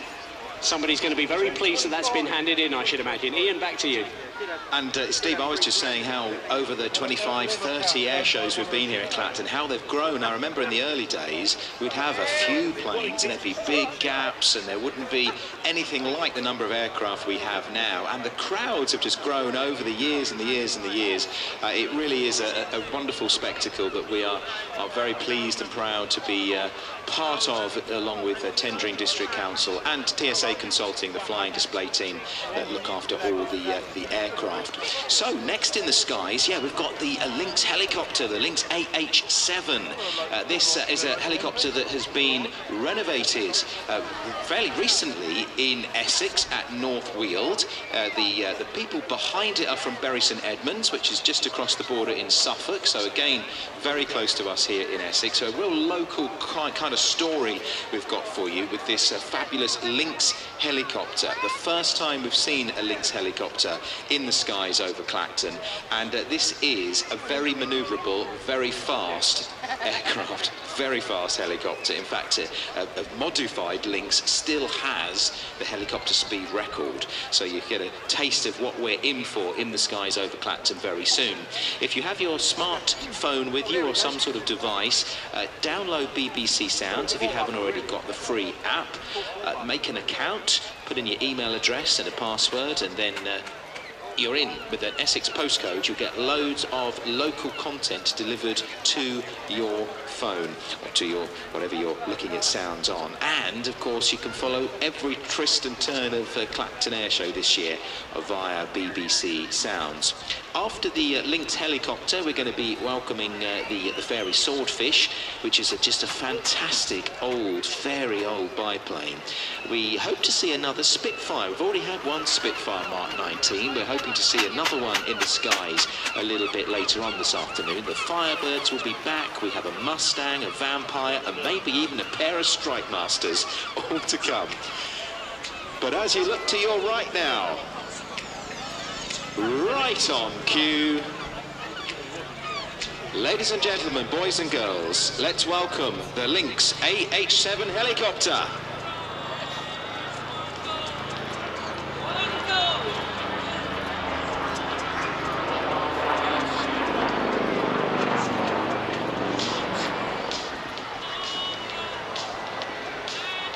Arriving from the right with a pass that gave us an excellent opportunity for a photo.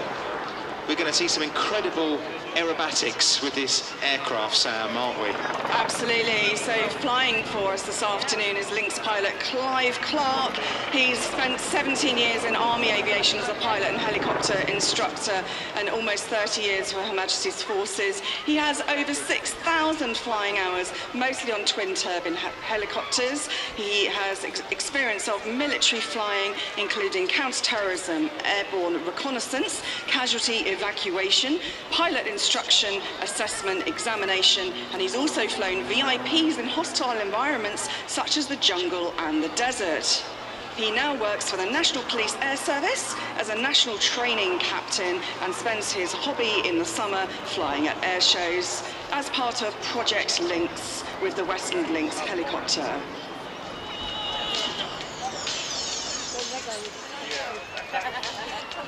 Climbing into the sky, we're going to see several wingovers, and get your cameras ready because we're going to see a hover like no other. We're going to see a wonderful hover at 300 feet above the sea with a very slow 360-degree turn very soon. So cameras at the ready because this is something rather special. Here we go.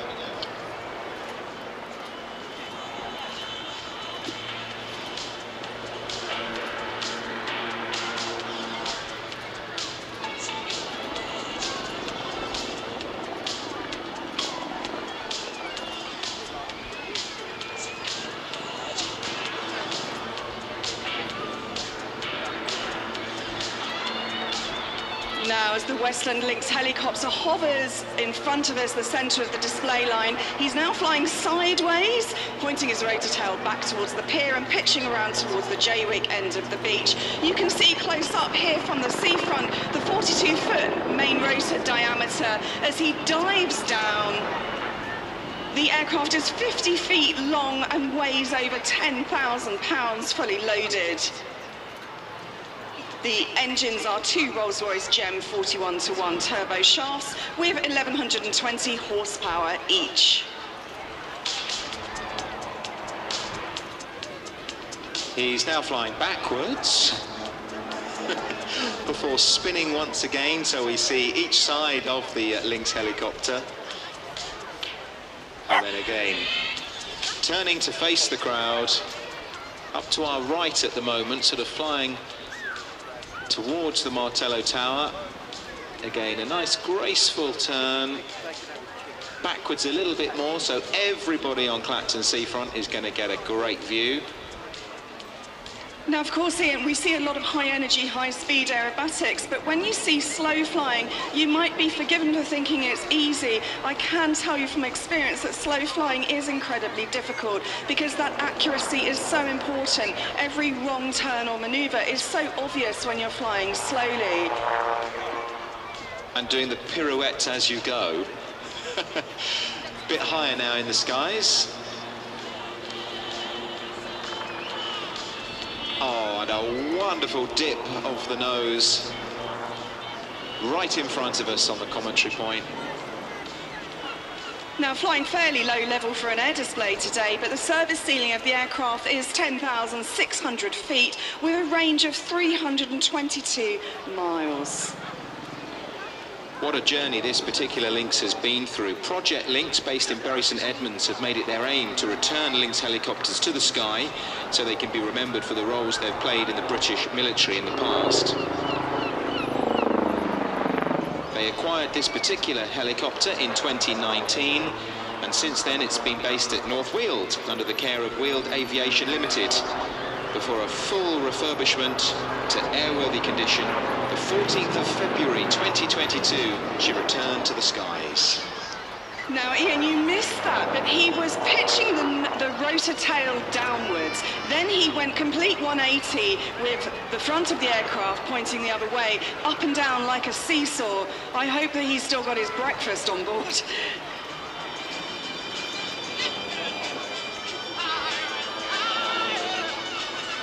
Well, apparently curry and ice cream is the thing that you have before your aerobatics if you listen to the Firebirds. I'm not sure I'm quite brave enough to try that. We'll ask Clive later.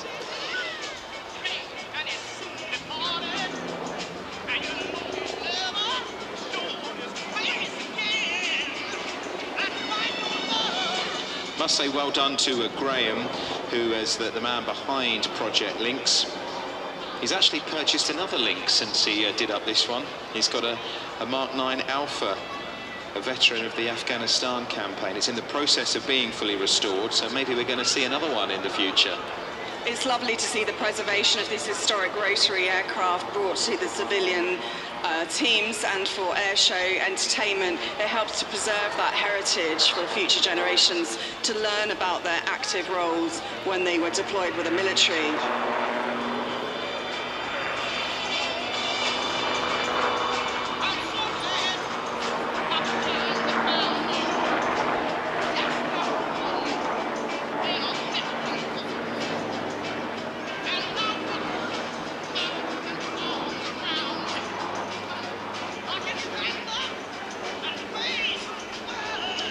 Thank you so much for waving as Clive dipped his nose, bowing to the crowd before that rapid descent off over the pier and into the distance along the Tendring coastline. What about that, Clacton? Let's hear it for the Lynx helicopter AH7 from Project Lynx. Thank you, Clive. And of course to Graham Hinckley, the owner, for making this possible. What a fabulous display. BBC Essex. Modern life is busy. You might be cooking dinner, mowing the lawn, or taking the kids to school. So to make things a bit easier, you can now send a message to BBC Essex on most smart speakers. Just ask BBC Sounds to send a comment. Hi Sonia, it's Jodie. Thanks for the A12 update. I'm just getting ready for work and I reckon the mystery song is Better the Devil You Know by Kylie. If you're listening to BBC Essex on a smart speaker, ask BBC Sounds to send a comment. BBC Essex.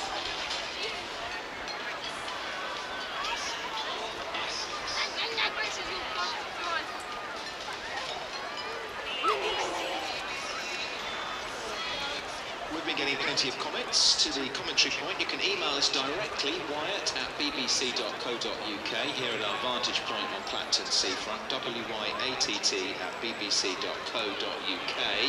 Might just have time to mention a couple before the Ravens arrive. Can you say happy 9th birthday to Harry the Hammer, future wrestler, from Mum and Dad Brothers, thank you. Oh, he's going to be a wrestler, hey? He's going to make a fortune, Mum and Dad, so look after you.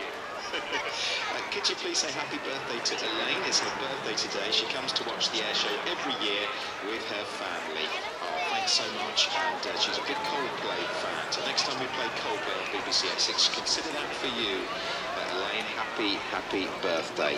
And DJ Dan's listening. I'm glad you enjoyed Sweet Caroline earlier. Now we turn to something very different from the Lynx helicopter. We have not one, not two, not 3, 4, 5, but 6 aircraft in the skies. Come on, Clacton, let's hear it. Welcome, Team Raven. Flying RV8 aircraft for you this afternoon, powered by 180 horsepower engines. These aircraft had an excellent power to weight ratio, which combined with an efficient airframe, give this aircraft the performance and fighter-like handling to make it perfect for formation flying. The RVs are nicknamed hot rods in the sky. Hold on to your hats, this is likely to be an entertaining routine.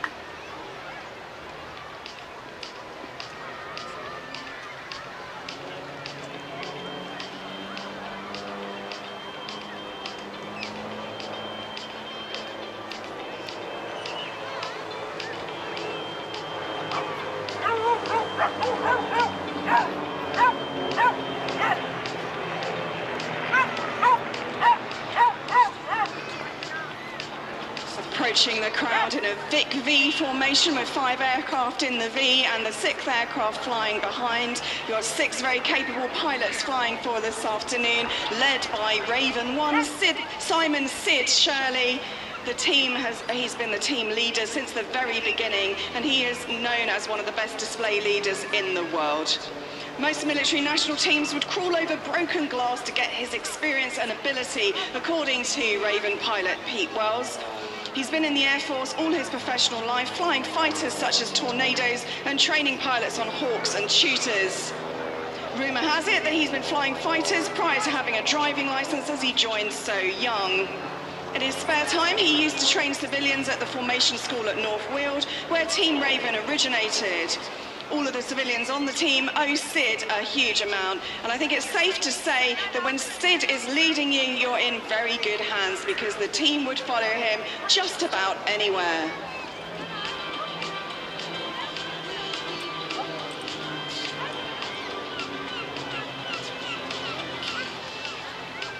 And Team Raven do like to go all over the place. They display in the UK and abroad. They have display bookings in Spain as well, and in fact in a couple of weeks' time they're flying down to Malaga for a week-long visit, and they're going to be taking their significant others with them, who will be flying on airlines to join them on the sunny Spanish coast.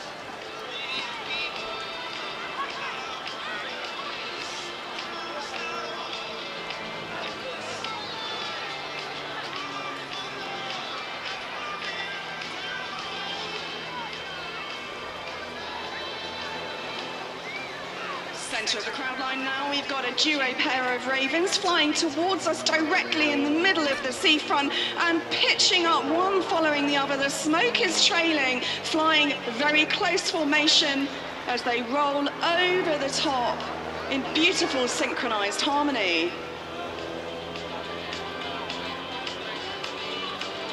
Now that's Sid in Raven 1, and flying behind him is Raven 2, Patrick Wilson. He is the youngest and newest member of the team, joined at the beginning of this season.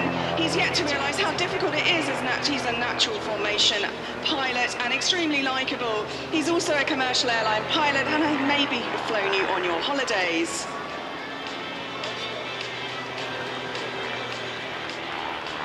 Passing us in the centre of the beach, we've got 3 aircraft leading, with the 4th aircraft trailing around the smoke trail behind.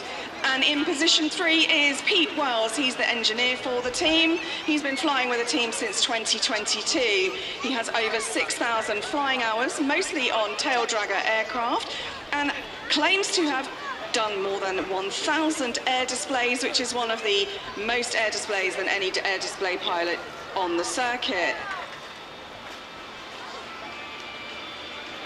In position 4, we have Gerald Williams. Now, Gerald used to be super famous as a Welsh rugby player. He likes to organise the displays and is the main contact for show organisers. He's got an amazing sense of humour, but he's a great pair of hands behind the cockpit of the RV8.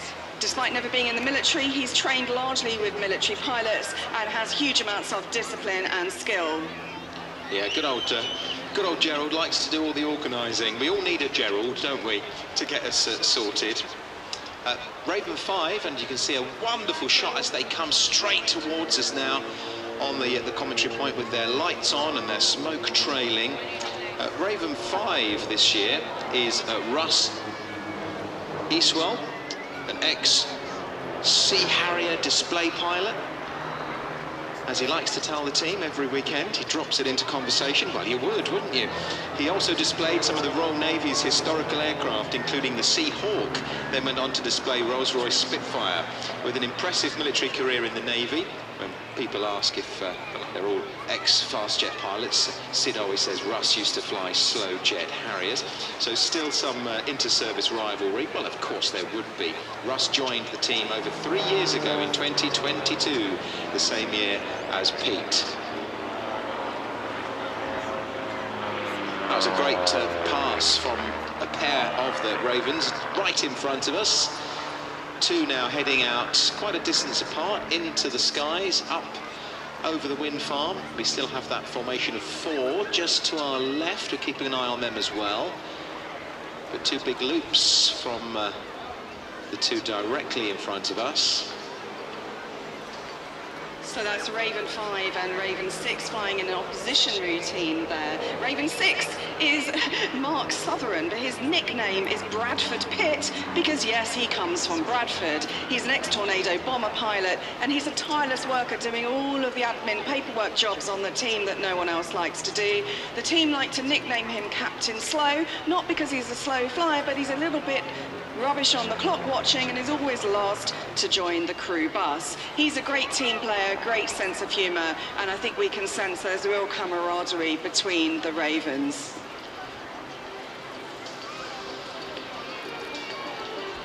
Ravens 5 and 6 now flying from right to left, coming right in front of us. A lovely shot. Banking up into the sky, the smoke is trailing. The smoke getting a little lost in the clouds, the darker grey patchy cloud now that's just drifted in front of us. There's still plenty of blue around, but quite a lot of heavy cloud, making quite a nice backdrop actually to the display. And crowd centre, we've got a 4-ship formation coming directly towards us. The smoke's been switched on. You can see the light of the lead aircraft with Sid flying up front there, as they go from a 4-ship formation to a crossover and a split. Beautiful, in 4 different directions. 2 to the left, 2 to the right. I think the guys are having a good time today, as always. And rejoining the centre line, we've got Ravens 5 and 6 pulling up, smoke trailing, and straight over the top. And pitching out towards the J-Wig end of the beach. Now you can hear as they pull up the roar of that 180 horsepower engine.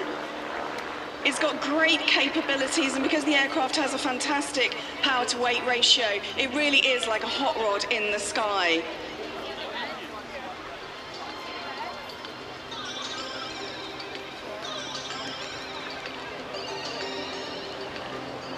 I must ask, next time we speak to one of the guys or the Firebirds, the people that fly these self-build aircraft, I must ask how long it takes to put it together, because, you know, I've had flat-pack furniture before that's taken days, and I just wonder how long it takes to build your own aircraft. It's a very good question. We know that Rich Goodwins spent 4 years building and modifying his jet pits. Oh, that's nice, those 3 members of Team Raven. In fact, the RV aircraft are one of the most popular self-build aircraft in the world, if not the most popular. The precision of that manoeuvre as they just looped round, now going back up into the sky with the 3 trails of smoke, one from each aircraft. You can see that the aircraft are exactly the correct distance away from each other, because the smoke wouldn't lie, and we can see the route that the aircraft are taking, and it looks absolutely pinpoint accuracy, doesn't it? And that pinpoint accuracy comes from lots and lots of practice, not just in the air, but also on the ground. You may have seen on the social media, some of the pilots have been sharing videos of them doing walkthroughs on the ground. Now, two of our Ravens have split away with their smoke on, and they are in the sky, drawing a great big heart. And just before the two meet at the bottom of the heart, to complete the heart, we have a third Raven piercing it like an arrow through the centre of the heart, with the smoke just making it look like it's gone right through the centre of the heart. That was special. Was that for me or you? I think that's the love of Clacton. The pilots tell me that they only perform at shows that they like, they only return to shows they like, and the fact they've been returning to Clacton year on year, I think this is their fourth or fifth appearance here at Clacton over the last few years. They really do love it here. So that heart was for all of us.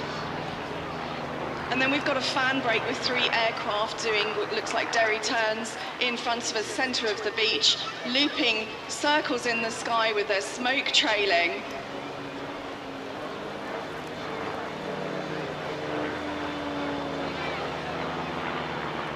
It's a little bit cooler this afternoon, but on very hot days the pilots have to pay lots of attention to the engine performance and power. They can get overheated in the hot weather, so what they do is they make sure they only start the aircraft up at the last minute. They don't sit there with the engines running too long. They keep an eye on that to make sure that they don't overheat.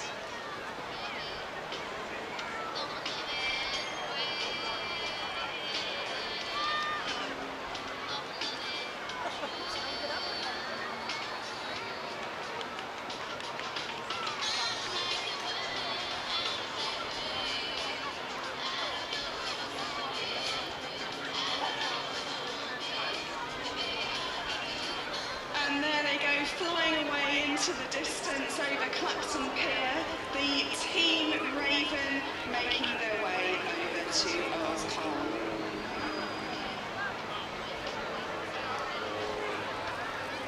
One more chance as they line up in formation. Isn't that lovely how we saw them gathering together in the skies, and then coming perfectly together in one line as they soar above us. The smoke goes on. How about that, Clacton? Let's hear it for Team Raven.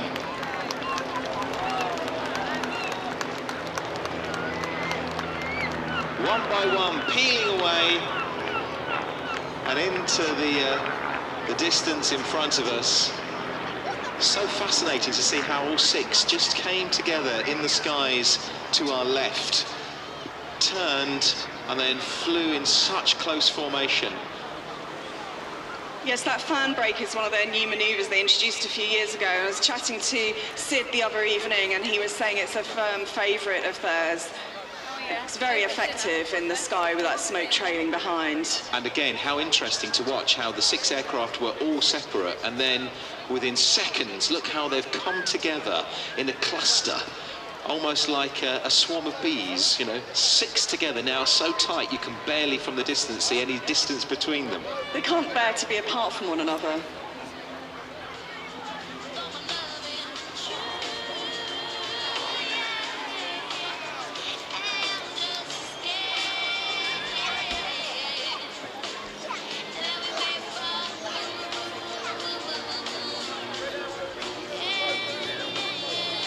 Now, the Ravens absolutely love it here at Clacton, as we were saying. I was chatting to Pete Wells about it, and he was saying what he loves about it here is you take off from Clacton Aero Club, you turn left, and within 35 seconds from takeoff, you're already running in for your display. He said Clacton is the most brilliant amphitheatre. He loves the curve of the coastline with a pier at the far end. He can see the audience down on the beach, and he absolutely loves it that when they land, they can walk along the seafront and have an ice lolly.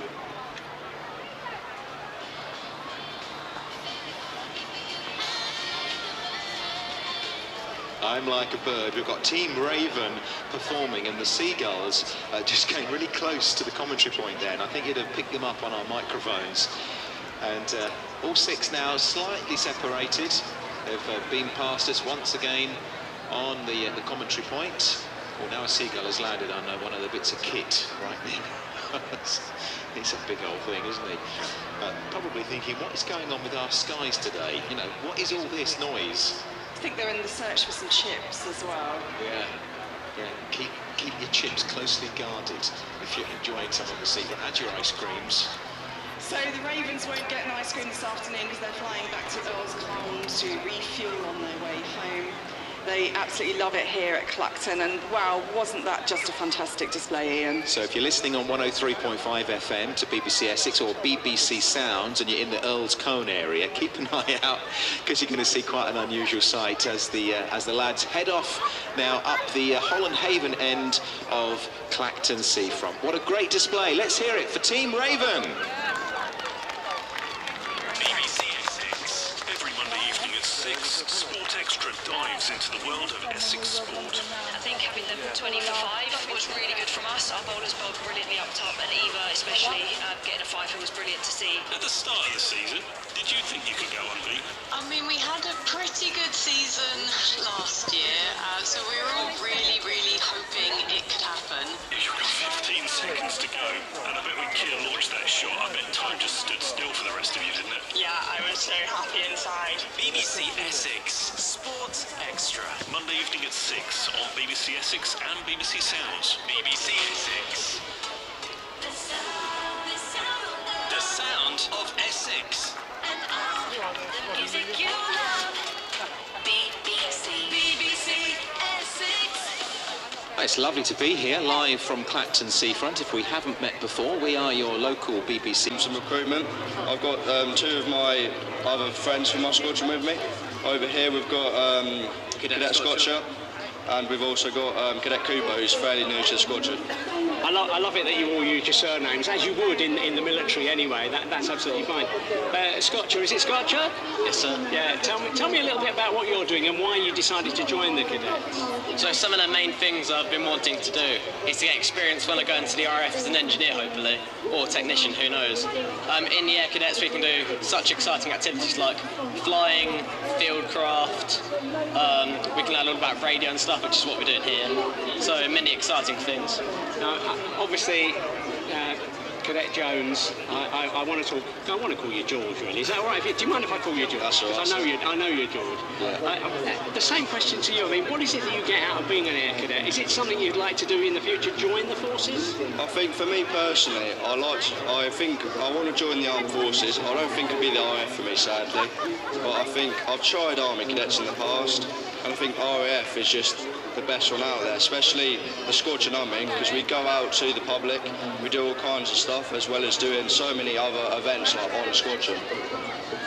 And today you have a responsibility for security. You're looking after the Chinook, or the 3/4 size Chinook. I mean, it almost looked real to me. Is that what you're doing there? Yes, sir. We're guiding tourists and other maybe interests through the Chinook, trying to get them sort of more information into what the RAF and the Air Cadets actually do. We've got many recruitment pamphlets, maybe some volunteers may want to join. We've got sort of promotional stuff for the Air Cadets, giving them information on the sort of activities that we can do, the opportunities that you may have as an RAF Air Cadet. We've got an open evening coming up this coming Thursday, so Thursday the 28th. And for anyone interested, come down to Cloud Corner, starts at 1900 hours, so 7 PM. And hopefully we'll see you there. And George, are all ages welcome? All ages from, I think it's year 8, so about 12 in year 8, so I think you leave when you're 18. 19. 18, 19, similar age. Yeah. Well, guys, thank you for what you're doing here in Clacton. You look extremely smart in your Air Force uniforms, your Air Cadet uniforms. Yeah. You've got the radio today. I know you're very busy, so I'm not going to hold you up any longer because I think the Chinook needs you. Yeah. Guys, thanks very much for your time. Well done. Thanks, sir. Thank you. Steve Scruton, who's out and about for us, as he has been for many years at the Clacton Airshow, just giving us a flavour of what is going on the ground, because it's not all about the planes.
Mars Smith with gold on BBC Essex live from Clacton.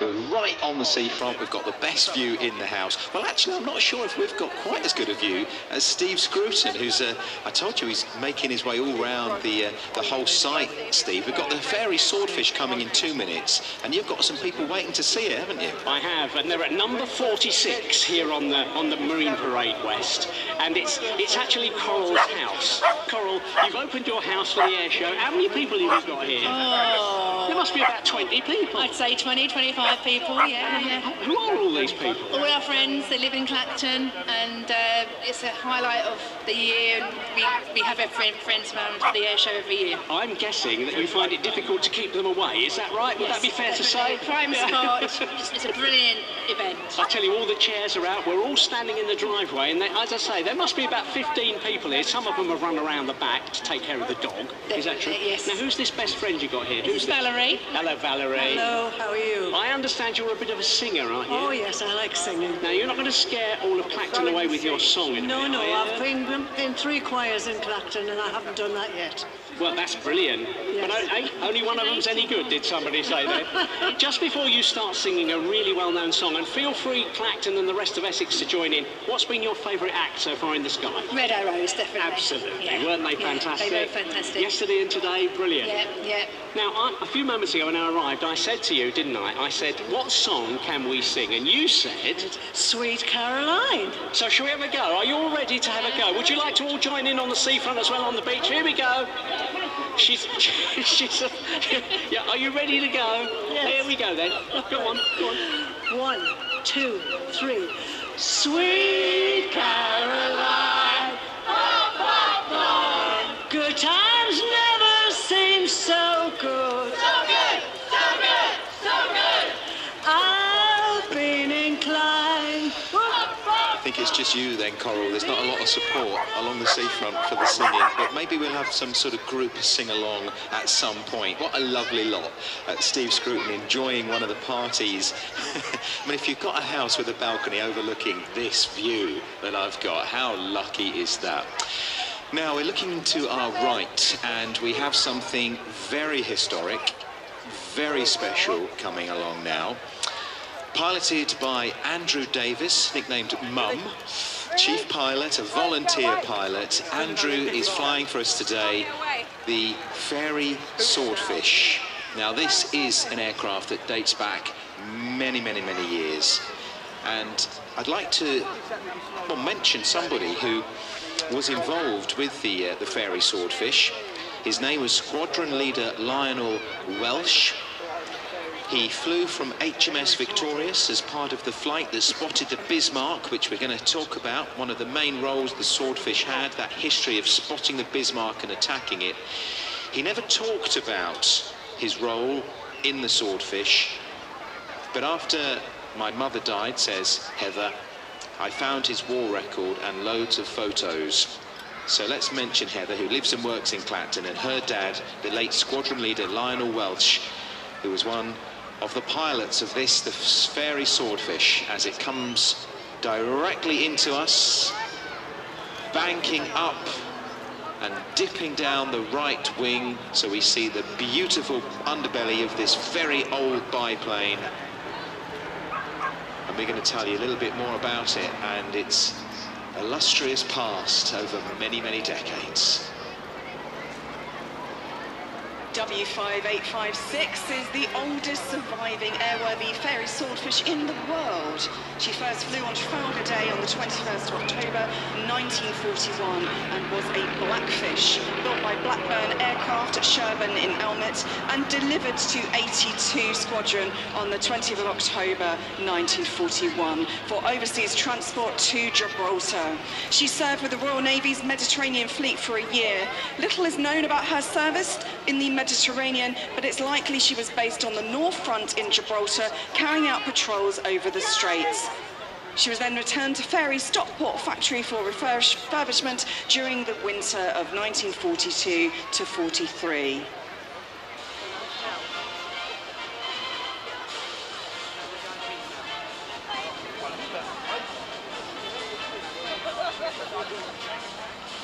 The wonderful sound of that Bristol Pegasus engine we're getting from our microphones on BBC Essex.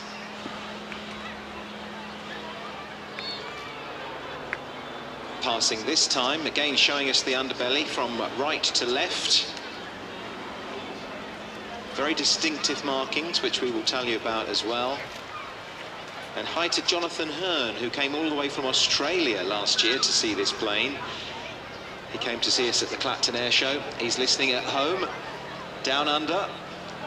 His father flew in these amazing aircraft. It was such a privilege, Ian, wasn't it, to look at his father's logbook and see the training flights and the missions that he took part in.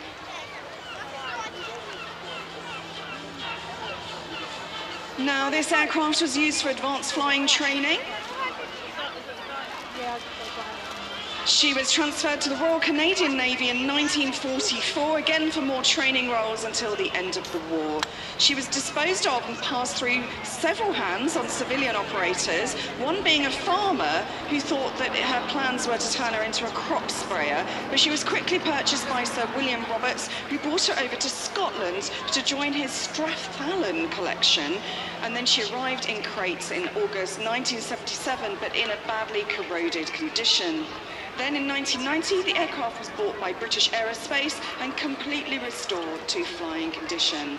Her first successful test flight was in May 1993, when she was gifted to the Royal Navy Historic Flight, and 3 years later was adopted by the City of Leeds in tribute to the local companies that built the Swordfish components during World War II.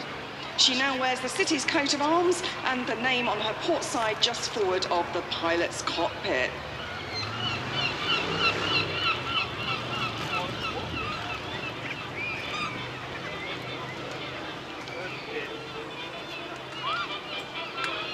In 2003, she was grounded due to corrosion on her wing spars, and her future really looked uncertain.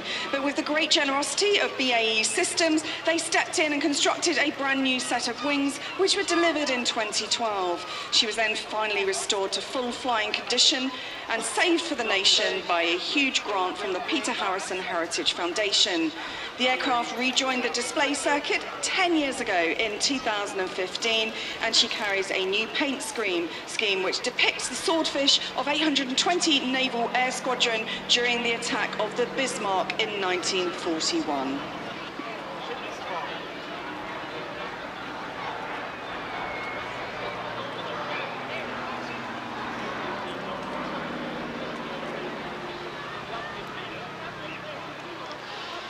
Yes, the paint job really is quite striking. It's a real black and white stripe across each top and bottom wing, and also at the tail. From May 2024, this Fairey Swordfish got that freshly painted D-Day invasion stripes colour. And we talked about the role that the Swordfish played, a crucial role in protecting convoys from U-boats attacks in the Battle of the Atlantic. Also sinking the Italian fleet at Taranto, and of course crippling the mighty Bismarck. But Taranto is a battle that really stands out from the 11th and 12th of November in 1940. It was a battle between British naval forces under Admiral Andrew Cunningham and Italian naval forces. The Royal Navy launched the first all-aircraft ship-to-ship naval attack in history, employing 21 of these Fairey Swordfish biplanes, the torpedo bombers, from the aircraft carrier HMS Illustrious in the Mediterranean Sea. The attack struck the battle fleet of the Regia Marina at anchor in the harbour of Taranto, using aerial torpedoes despite the shallowness of the water. And according to Admiral Cunningham, Taranto and the night of the 11th to the 12th of November 1940 should be remembered forever as having shown once and for all that in the fleet air arm, the Navy has its most devastating weapon. The Swordfish has a stately 90 knots cruise when lightly laden and 82 knots when there's a torpedo underslung. It has a very reliable engine. Now, the crew on board those missions were really not afforded too much comfort. There was no heater on board, it's open cockpit, and all you've got is fabric covering on the seats. They had really no shelter from the cold in the winter. It would have been particularly cold on those Arctic missions. A little wing waggle on the front there. We can see just how highly manoeuvrable the Blackfish is. Despite her lack of speed, there was very few criticisms of the aircraft other than could she perhaps go a little bit faster, but ultimately reliable. And sometimes that slow speed was actually to her advantage, as the enemy guns often found it difficult to offset their sighting on such a slow target. What a beautiful little wing waggle as the Fairey Swordfish and Andrew Davis, mum to his friends, made its pass from left to right, just dipping one wing, then the other, one wing, then the other, in a very graceful manoeuvre. If you're in that barge over there, that Thames sailing barge, you'd have had a fantastic view from the other side to what we get. Absolutely beautiful. And we're so pleased and proud to have had the Swordfish here for us today. Clacton, shall we thank the team from the Fairey Swordfish? And thank you to Navy Wings, part of the Fly Navy Heritage Trust, a charity behind Navy Wings, working to preserve Britain's great naval aviation heritage. They rely solely on public donations to work in maintaining, presenting and flying this unrivaled collection of historic naval aircraft. So do support them, and thank you very much to them and to volunteer pilot Andrew Mum Davies for a wonderful display this afternoon. The Clacton Airshow.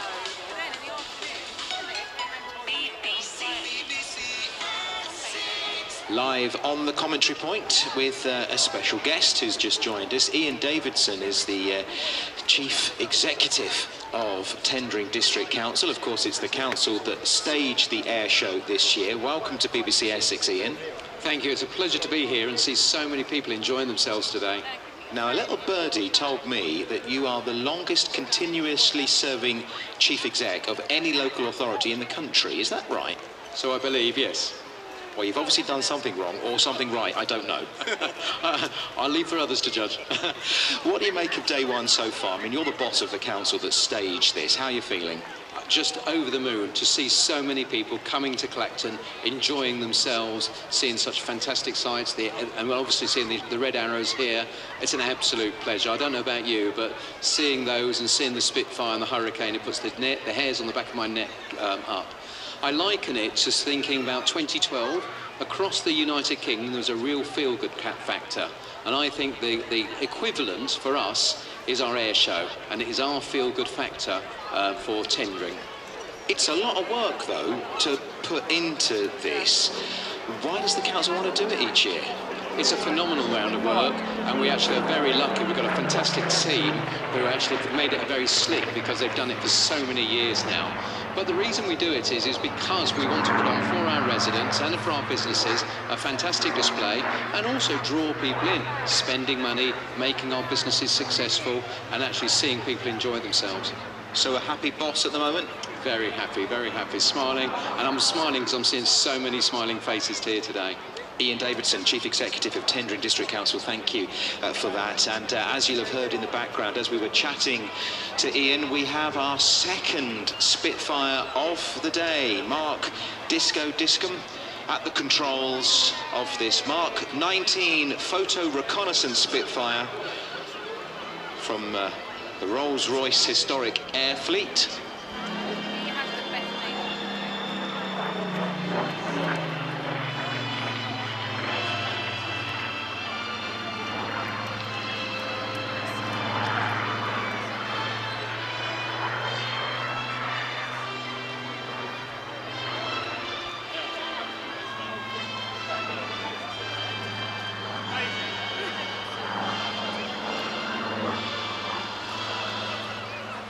The Supermarine Spitfire was produced in greater numbers than any other British combat aircraft before or since World War II. 20,341 Spitfires were built in 22 different variants, and the aircraft remained in production for 12 years. The prototype's maiden flight took place on the 5th of March 1936, and Mark I Spitfires entered RAF service in August 1938.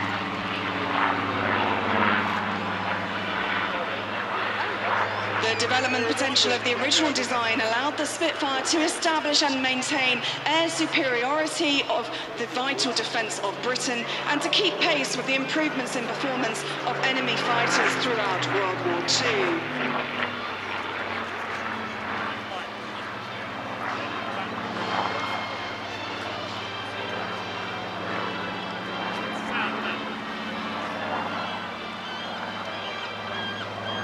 Spitfires fought in every operational theatre of the war and remained in RAF frontline service up to 1954. At the end of its development, the Spitfire carried an engine producing more than twice the power of the original. Maximum takeoff weight and rate of climb had been more than doubled. Its firepower had increased by a factor of 5, and its maximum speed had been increased by a third. And of course, this is a Mark 19 Spitfire, one of the last types built during World War II, powered by the Griffin engine. And didn't we just hear that power, 2,050 horsepower Griffin engine? Absolutely wonderful. Now just high in the sky to our left. We're about to swoop much lower over to the sea, aiming at that orange marker buoy in front of us. Tipping the left wing down, we see the underbelly of this wonderful blue Spitfire, that kind of beautiful RAF blue that is just so evocative.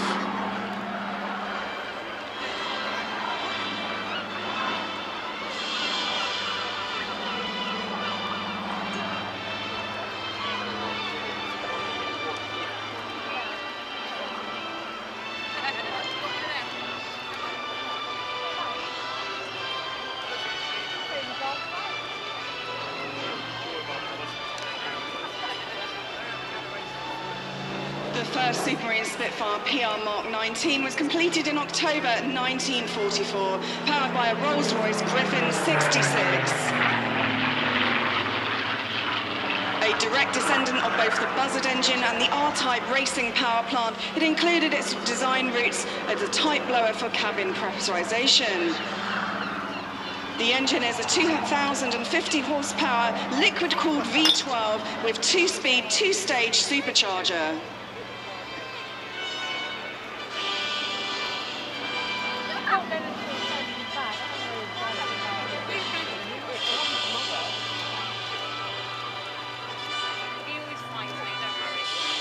capable of flying up to 445 miles per hour at a flight ceiling of 26,000 feet and a range of 1,800 miles.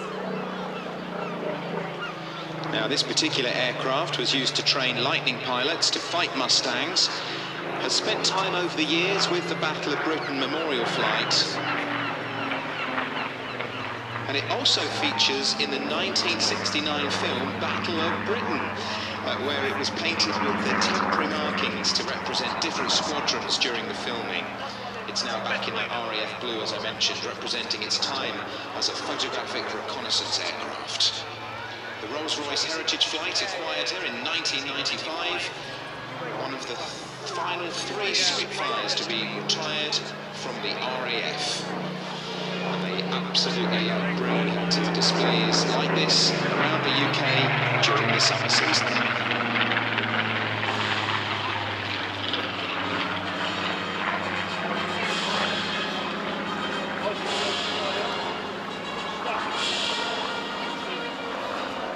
Rolls-Royce see this aeroplane as a dynamic and exciting ambassador, not just for the company, but also to inspire the younger generation and hopefully encourage them to choose science or engineering-based careers. Oh, that's better as the cloud clears slightly. A little bit of sun comes through just to warm us up a little. It's gone a little chilly, I'll be honest, on the seafront, but the warmth of the sun soon breaking out and starting to glint on that blue colour scheme of the elliptical wing of the Spitfire, coming straight towards us now on the seafront before heading up into the sky, banking round to her right, our left. Now, PR Mark 19, this particular Spitfire was the final photo reconnaissance variant of the Supermarine Spitfire, and her very last operational sortie by an RAF Spitfire was on the 1st of April 1954, when the Mark 19 flew a photographic mission during the Malaya campaign over the jungles of Johor. The Mark 19 was also the last RAF serving Spitfire type, the last being a Mark 19 temperature and humidity flight at RAF Woodvale, not being struck off until June 1957.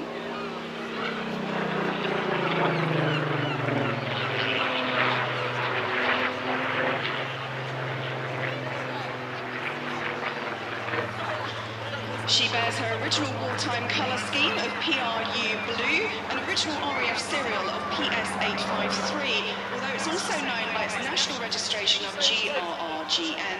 Rolls-Royce bought her in 1996 as a highly recognisable example of British engineering excellence.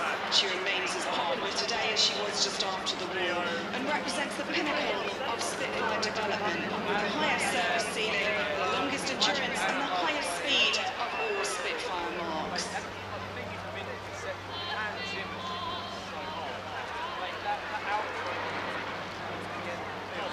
And thank you to Mark Discombe, who was awarded an MBE in the New Year Honours List in January of this year. He flew as a fighter pilot with the BBMF for 7 years, then becoming officer commanding.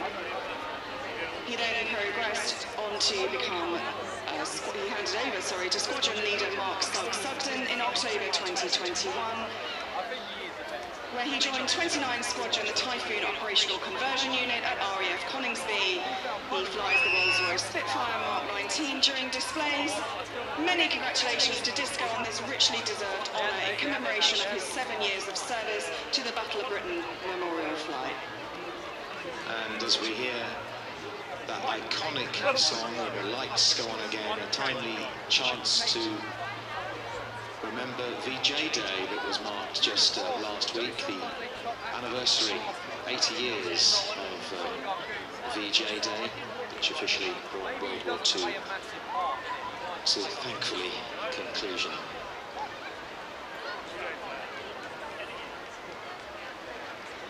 BBC Essex.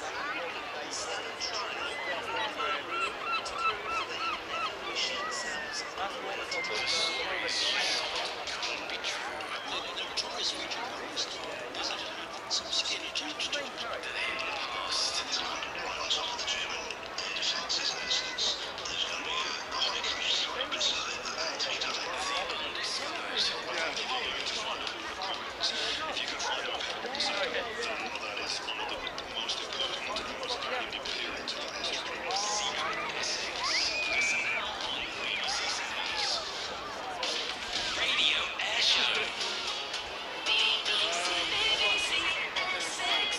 We're live from Clacton Seafront. Steve Scruton, Ian Wyatt and Sam Williams, your team, once again this year taking you through the action. We've still got quite a lot of action to fit in, actually. Our finale today will be hopefully 2 Strikemaster, BAC Strikemaster aircraft. We just had the 1 yesterday, but we're expecting 2, and they might arrive flanking either side of a Vampire, which will be stunning. So that is still to come. We have a Mustang coming up from, down I should say, I suppose, from Duxford, a P51 Mustang, here for a very special reason this year. We will tell you more about the tribute to Little Zippy. But next on the agenda, a couple of guys who we met on the programme on BBC Essex a little earlier, Nigel Reid and John Dodd. They are such characters. They are the Firebirds Aerobatic Display team. We have a special place for them in our hearts because we see them 3 times over the Clacton Airshow. They love to come each afternoon, but they're also the pair that strap hundreds and hundreds of fireworks to the tips of their wings and cover their planes in LED lighting so we can see them through that twilight display.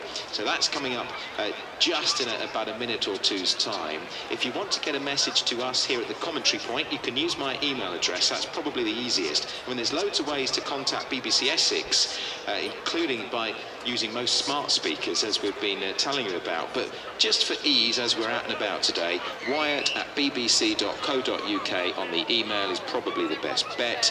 Please can we get a shout out at the Clacton Airshow? Hello to Izzy, Sophia, George, Ruben and Rupert, who are watching on land from sailing boat Mirror. Grandad and Ethan are watching out to sea. So there we are, a couple linked by the radio, and what a treat. Now, we weren't going to promise you red, white and blue smoke because we weren't sure it was going to happen, but by goodness it has. Ladies and gentlemen, boys and girls of Clacton, let's welcome the Firebirds.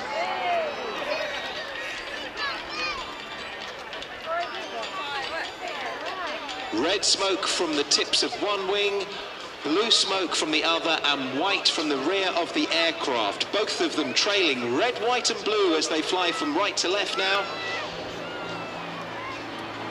Flying the RV4 aircraft, which is often nicknamed the hot rod of the sky.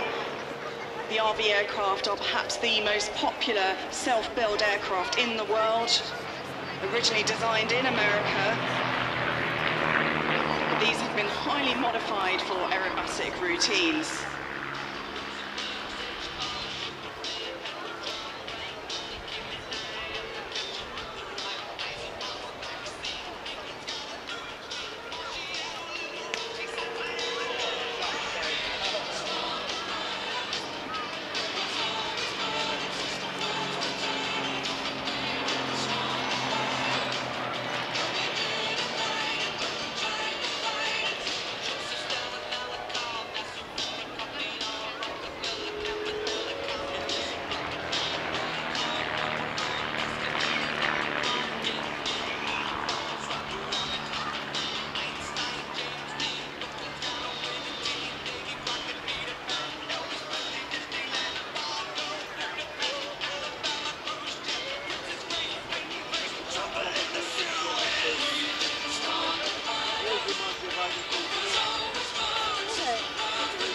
We're having a little boogie here on the commentary point here with the fantastic music accompanying this aerobatic display from the Firebirds. These aircraft weigh as little as a third of a VW Golf car, around 500 kilograms, but they are powered by a mighty 5.3-litre, 160 horsepower engine, giving it the performance of a hot rod. Normal cruising speeds around 160 miles per hour, but these pilots don't do normal. No, they don't do normal. So during the display, you can see them travelling as high as either 0 miles per hour or 200 miles per hour as they make the most of the entire flight envelope.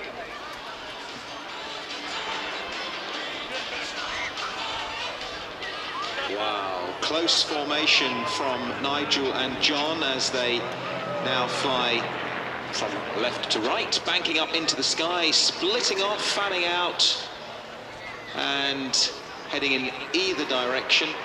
Now, what I love about the fact that, as we've said before, when the smoke trails out of the aircraft, you you can see the precision of the flying because it marks the track of the aircraft. Both done a loop in the sky, now one is chasing the other. The sun is glinting off their white bodies. The livery is all white on these Firebird aircraft.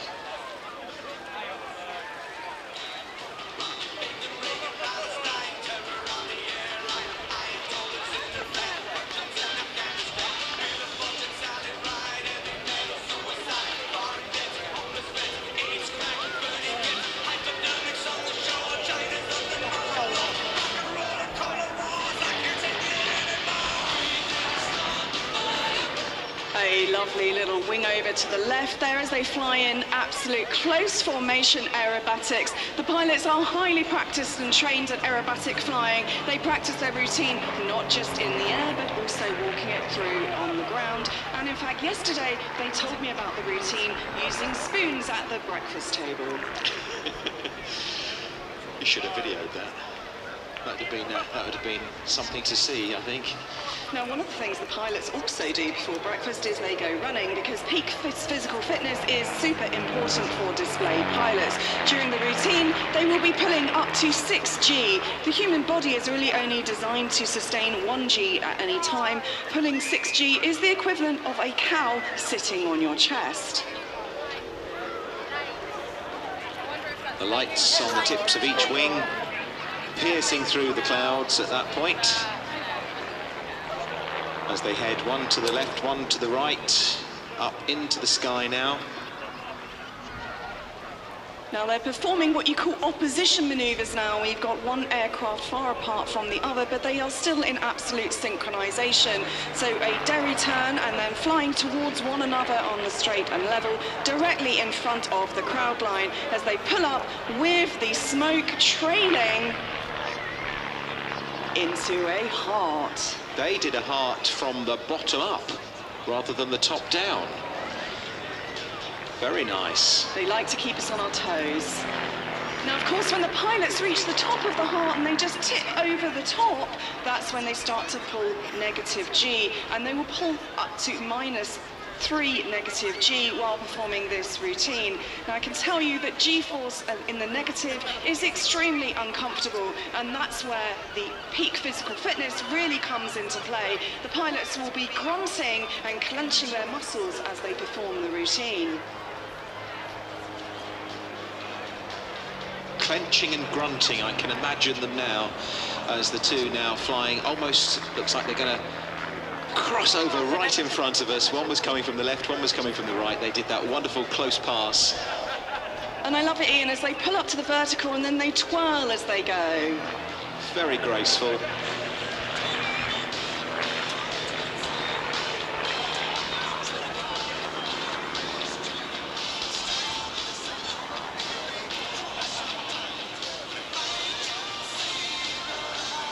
Now, I know Nigel has been quoted as saying, I've been lucky enough to do a mix of flying, military and civil stuff, big aeroplanes and little aeroplanes, but this is really a lot of fun. John, my number 2, does a lot of Spitfire and Mustang flying, but he says what we do in the RV4 is some of the best flying there is. And who can argue with that when we see what they're able to do with these two aircraft, very light aircraft. Now, as we saw last night, they do the evening pyrotechnic routine, and they've got the coloured wingtip colours that were coming red, white and blue out of the aircraft wingtips this afternoon. And they said to me, this is an exclusive to Clacton Airshow, the first time they've done that in a daytime routine. They are now available to do gender reveals. So if you fancy having a gender reveal with a bit of something different in the sky, get in touch with the Firebirds.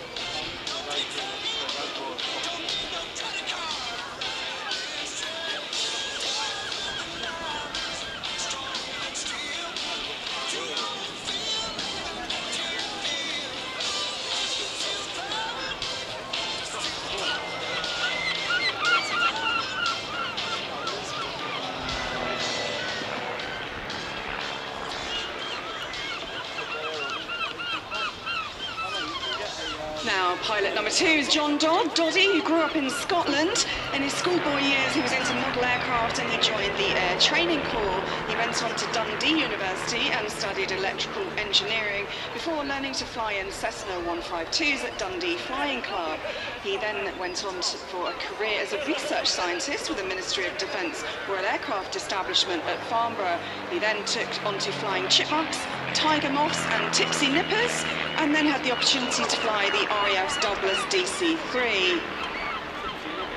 He then spent some time flying the British Military Parachute Centre in West Germany before taking a commercial job flying for Scottish Fisheries Protection Agency before eventually going to the airlines to fly Boeing aircraft. When he's not flying airliners, John likes to pursue his passion for flying old aircraft. DC-3s, Firebirds, Spitfires, Hurricanes, Mustangs, Sea Furies, he's flown them all. And he's never happier when he's in the air.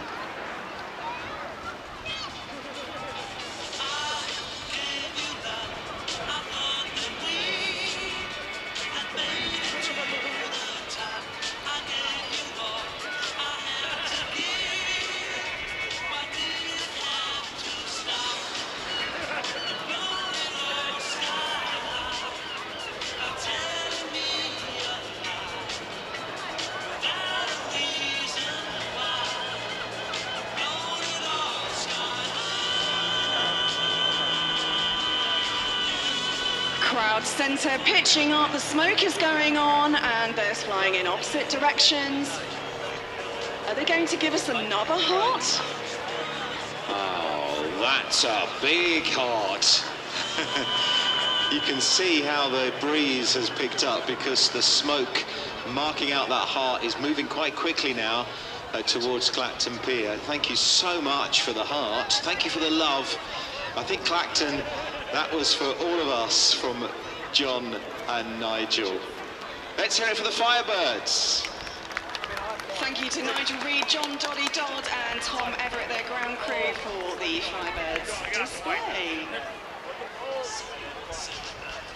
So my kids are really into doing chores to earn money at the moment. So we're negotiating, you know, 50p to do this, £1 to do that, chores.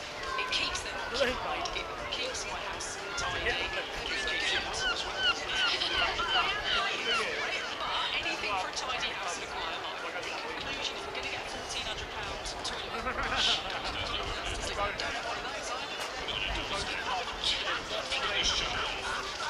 Oh my goodness.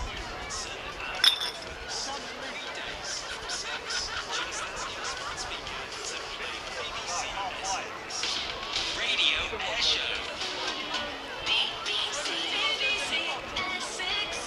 We're live in Clacton for day 2 of the air show. We've still got, I reckon, an hour of flying, very nearly to come, as we prepare for the Vampire and the Strikemaster pair. But we have a beautiful Mustang, Jersey Jerk, the name of the Mustang, joining us very, very shortly. Steve Scruton, our colleague on BBC Essex, was over the road at a party. You've made it back then to the commentary point. Yes, and I'm still sober, although it's questionable about whether they are, some of them. But anyway, that's another story. But yeah, we still have in possession this navy-coloured wallet, and it's obviously precious to someone. Tendring District Council do have possession of this wallet, so if you know of someone who's lost this navy blue wallet and you can describe some of its contents, obviously we'll return it to its rightful owner. But clearly it's a valuable wallet and we think it does belong to a younger person. So if you know of that person who's lost a navy wallet with credit cards and all sorts of things in it, then go and see Tendring District Council and we can reunite them. Yes, just to give them your name as security, but on the credit card, Master is mentioned, and it's a sort of very dark navy, almost black leather wallet with a distinctive logo, a distinctive motif on the front and the back of that wallet. So if that is yours, or you think you might know who owns it, please do get them to report to Tendring District Council at the main control point, or any of the staff walking around the seafront, and they'll get it back to you. Jason's been in touch. Can you say hello to Nicola, Tom, Demi and Taylor? Can't attend the air show this year due to work. Odie, Patsy and Jason are watching and listening to the great commentary from BBC Essex. Oh, Jason, thank you for that. I'm glad you are able to stay in touch in any way you can. Can you please give a shout out to Courtney, Lorraine, Joey, George, good old Nan, good old Nan Herb, Henry, Albie, Kate and Jordan, as it's a family tradition to come to watch the air show, and this year has been amazing, says Joey. Yeah, it has. I'm pleased to hear that you've enjoyed it and that it's a family tradition of yours to come and see it.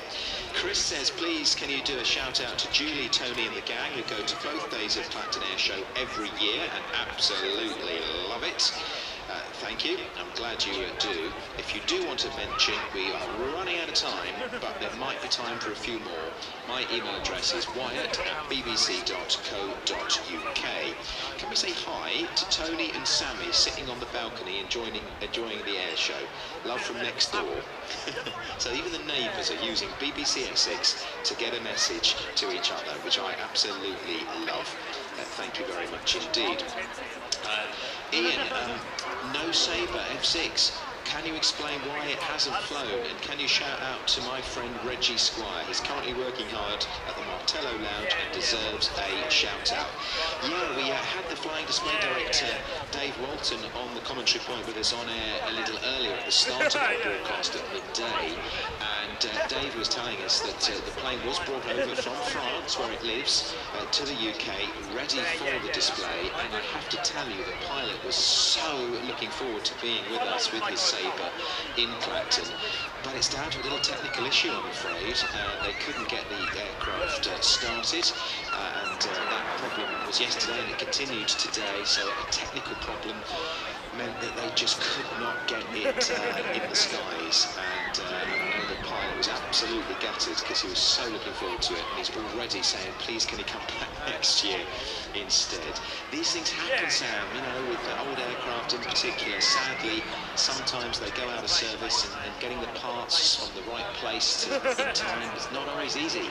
It isn't always easy. And I was reading a really interesting article that was an interview based with Frederick, the pilot, Frederick Apperet, who was previously an Air France captain. He has a huge passion for heritage aviation, and he was saying that when he actually purchased the Sabre, he inherited a huge amount of spare parts, and at one point he counted 12,500 brake pads. So I'm guessing it wasn't a brake pad. No, we're okay on the brake pads front. But it was something else, no doubt. It's like the Lancaster. We were hoping for the Lancaster bomber from the Battle of Britain Memorial Flight, and we had lots of people to mention in connection with the Lancaster. Graham Drinkle, who comes each year to tell us about his father's squadron leader, Bill Drinkle, who served with 50 Squadron on the Lancaster. He went to Royal Grammar School in Colchester and lived in Great Clacton. So that's always a poignant moment for that. And there's, of course, the Lancaster crew, the RAF Lancaster crew, who crashed and died near Ipswich Road in Colchester, April 1944. And, of course, the family of Peter Potter, who we featured on the programme yesterday. He was a tail gunner on the Lancaster, grew up in Mersey, moved to Elmstead Market in later life. And there is now a Peter Potter Way in Elmstead Market and a Lancaster Way to mark his time on the Lancaster. So I know the family and friends of all of those folk were looking forward to the Lancaster again today. But sadly, again, due to a radiator issue in that case with the Lancaster, it wasn't able to make it down from RAF Coningsby in Lincolnshire. But hey, fingers crossed, there is always next year. There's always next year. And I think, Ian, we're seconds away from the appearance of a very exciting aircraft, one of my favourites, the P-51 Mustang. So keep your eyes glued to the Jaywick end of the beach as we're waiting for the arrival of Jersey Jerk.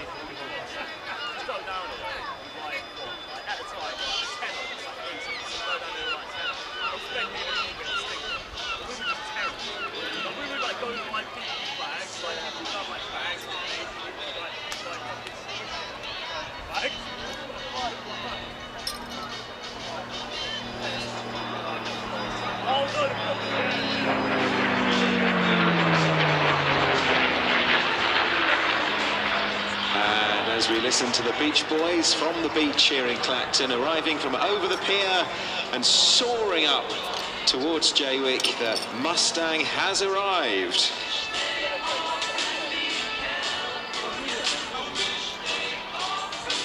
Flying for you this afternoon is Dave Pulliston from the Ultimate Fighters. Dave's been passionate about flying vintage aircraft for as long as he can remember, and he's a very well-known face around the air display circuit.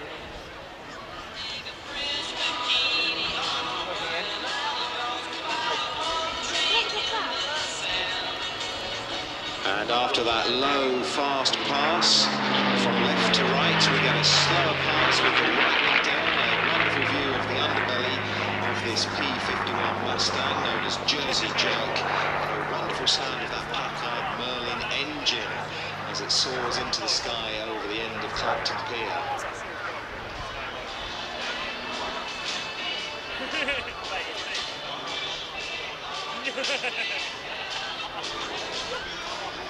Not looking in bad shape, Sam, for an aircraft manufactured in 1947. Yes, she was manufactured in Melbourne, Australia.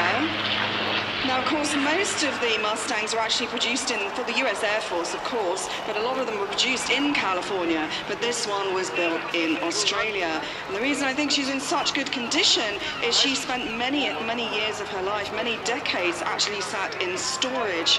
Although she was delivered in 1948, she sat in store until 1957.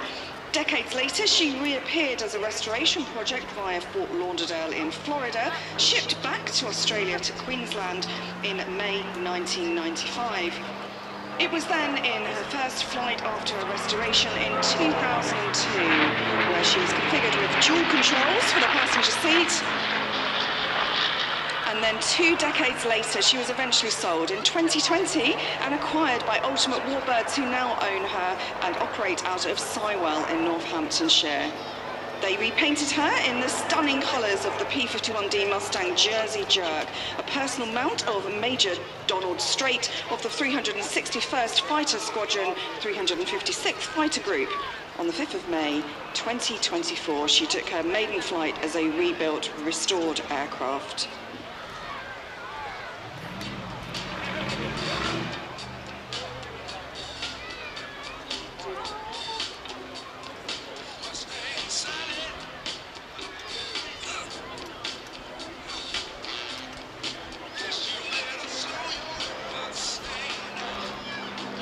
So this aircraft honours Donald J. Strait, the top ace of the US 8th Air Force, who flew from Martlesham Heath in Suffolk in World War II. In 122 missions, he achieved 13.5 aerial victories, including 3 in a single mission in 1945. The P51 that Major Strait was best known for was his Jersey Jerk. In 1944, he became the CEO of the 361st Flying School. He was decorated 9 times, and the final honour was induction into the New Jersey Aviation Hall of Fame.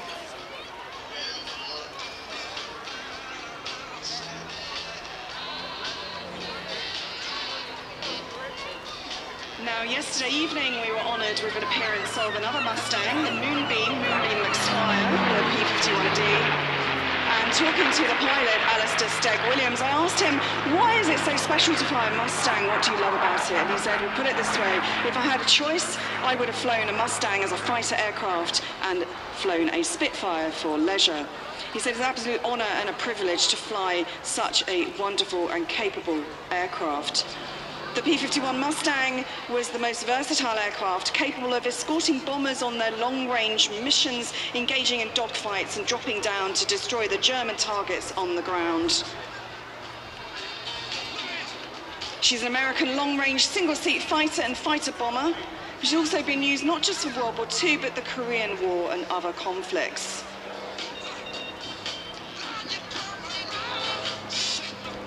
Although she was an American aircraft, she spent a lot of time flying out of Britain during World War II, supporting Britain and the Allied troops on those bomber escort missions.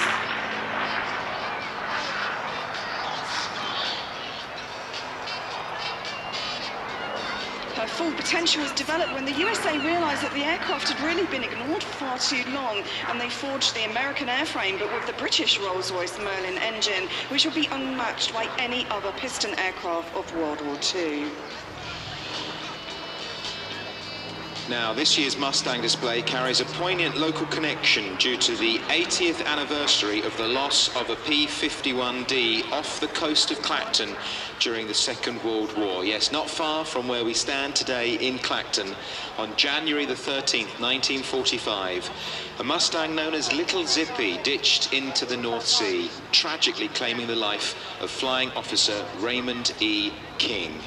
It was decades later that the aircraft was recovered and now forms a centrepiece of the East Essex Aviation Museum, which is just around the coast from here in Point Clear, St Osyth. And there's an extract from the words which accompany their display of Little Zippy. They say, Flight Officer Raymond King, based at Wattisham in Suffolk, experienced engine failure and ditched his aircraft just 800 yards from the seafront in Clacton.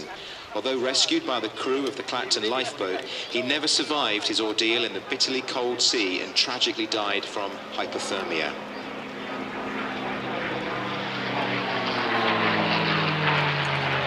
His body was laid to rest at the American Military Cemetery at Madingley, and after the end of the hostilities was returned to the United States of America. The aircraft, Little Zippy, was recovered from the sea in 1987 and can now be seen in the East Essex Aviation Museum in Point Clear.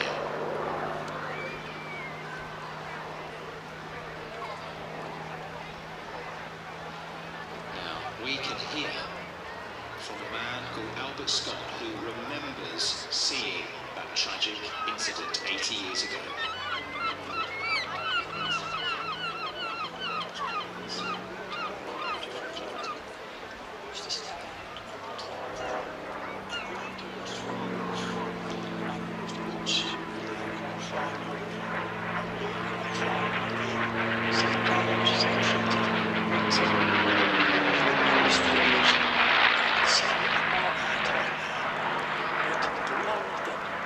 This aircraft was that I was a 13-year-old boy. It was a Saturday, and it was on the 13th of January 1945. And we went down to Water Pier, and there was a bit of a commotion to our left-hand side. Aircraft were flying around, so we thought we'd better stay here and see what happens. We saw the lifeboat from Clacton Pier run out, and it stopped. Something was happening there, and it apparently was the rescue attempt of the pilot that had ditched in the sea, and it was only half a mile off the coast opposite Albany Gardens. We understand that he'd been out to a place called Worms in Germany, which was a main marshalling yard for trains. He was one of the pilots that was on a mission of 700 fighters, escorting 1,000 American bombers. And he got towards his target, and his companion radioed that his engine was running rough and was misfiring. So the commander of the group that had come from Wattisham Airfield ordered Raymond King, the pilot of Little Zippy, this aircraft, to turn back and escort his colleague back to his base with a rough engine. On the way back, in terrible weather, it was freezing cold, there was ice on the ground. He ditched into the sea for some unknown reason. It must have been a seized engine, something like that. I saw it perhaps a few minutes after it had ditched into the sea, and when he hit the water, it flipped over. And the wreckage you do see was upside down, about 20 feet from the surface. And it was upside down in the mud, and our divers got it out in 1987. I still remember it so vividly. Lots of people have said, you know, surely, you know,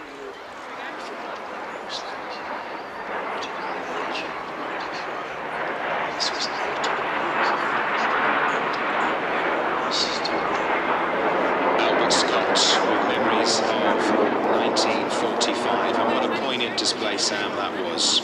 It was wonderful Mustang display from Dave Pulliston from the Ultimate Fighters. And now, picking up the pace, we have a flash to the Cold War jet era with the Strikemaster pair and the Vampire. And we've got the Strikemaster pair today. We just had one Strikemaster, BAC Strikemaster yesterday, but today we have both of them, the Strikemaster pair and the Vampire.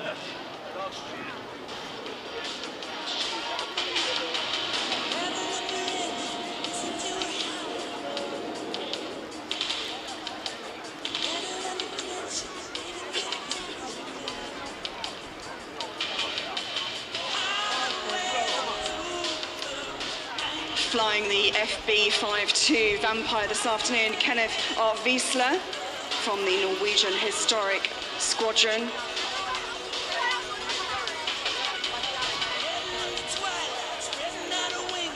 Flying the Strikemaster pair, we have Sean Chidinchand, MBE, and Ian Bertie Brett.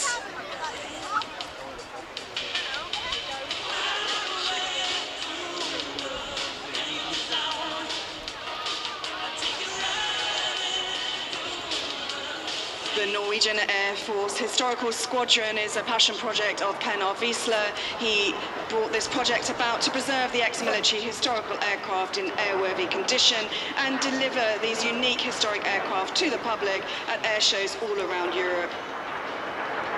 Now the clouds really have cleared. We have much more blue sky and a beautiful shot as the Vampire was followed by each of the Strikemasters, following each other one after the other as they went high into the sky. So clear to see the difference in the shape of these aircraft. The Vampire with the twin tail, the Strikemasters now, as we look out over the pier to the left, once again flanking either side of the Vampire as they form that V with the Vampire at the front. Banking round. If you're up towards the Holland-on-Sea end of Clacton seafront, you'll get a wonderful view from those new beaches all along from the pier up towards Holland. Flying along now, coming over the pier. 3 abreast.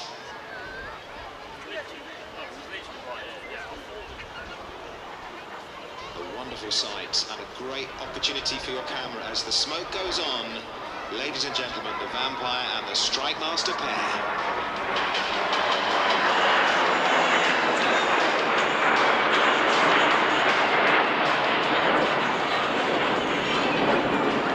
Now, during the display, you'll see the jet aircraft go from silently skulking to full thrust and power, just showing their complete capabilities for their efforts during the Cold War.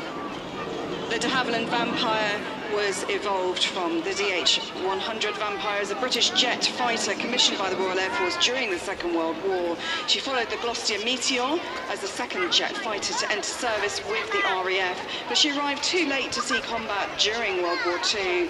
The Vampire served on the front line with RAF squadrons from 1953 until her use as a trainer until 1966.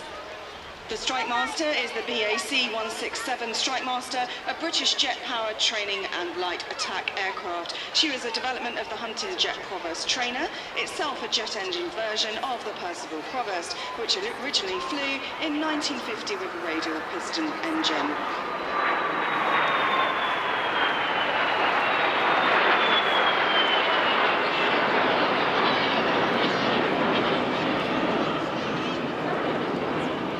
Smoke trailing from each of the Strikemasters, and that gorgeous sound of the 3 aircraft as they flew from the pier end past us on the commentary point, and now going out over the water, over that barge again, Thames sailing barge. The sun really shining and glinting on the wings of each of the 3 aircraft there. We will get to see each of them in turn. Well, we'll certainly see the Vampire on her own and the Strikemaster pair on their own shortly. But let's just, for a moment, soak up the beauty of the 3 of them together in this formation. Coming now over the Gunfleet Sands wind farm. as if they're coming directly towards us on the prom here in Clacton at the Greensward. Again, the smoke goes on the Strikemasters.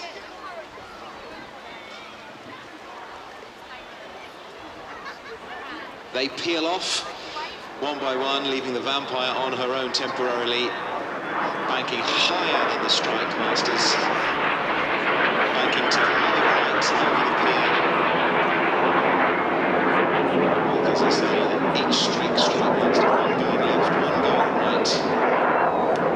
So the three aircraft are now parted and preparing for their individual performances. So they've been creating our ducks for this show, and the Strikemasters based at Havilland. So an Essex-based display team.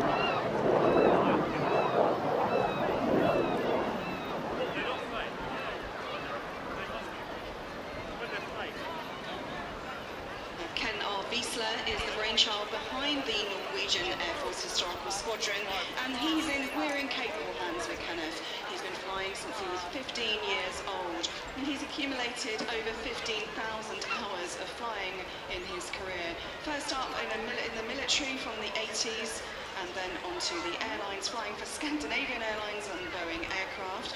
He trained as a forward air controller, directing and guiding aircraft to find ground targets in the military, and then in Scandinavian Airlines he was promoted to captain on the Boeing 737s, 456, 7 and 800 aircraft up until the late 1990s. He founded the Norwegian Air Force Historical Squadron and has a huge passion for historical aircraft and classic jets. He's been displaying and flying the de Havilland Vampire since 2007. He's accumulated around 250 hours on the type and is actively involved in the maintenance of those aircraft. He's always had a passion for aerobatics and used to fly his Yak 52 before he moved on to the Vampire.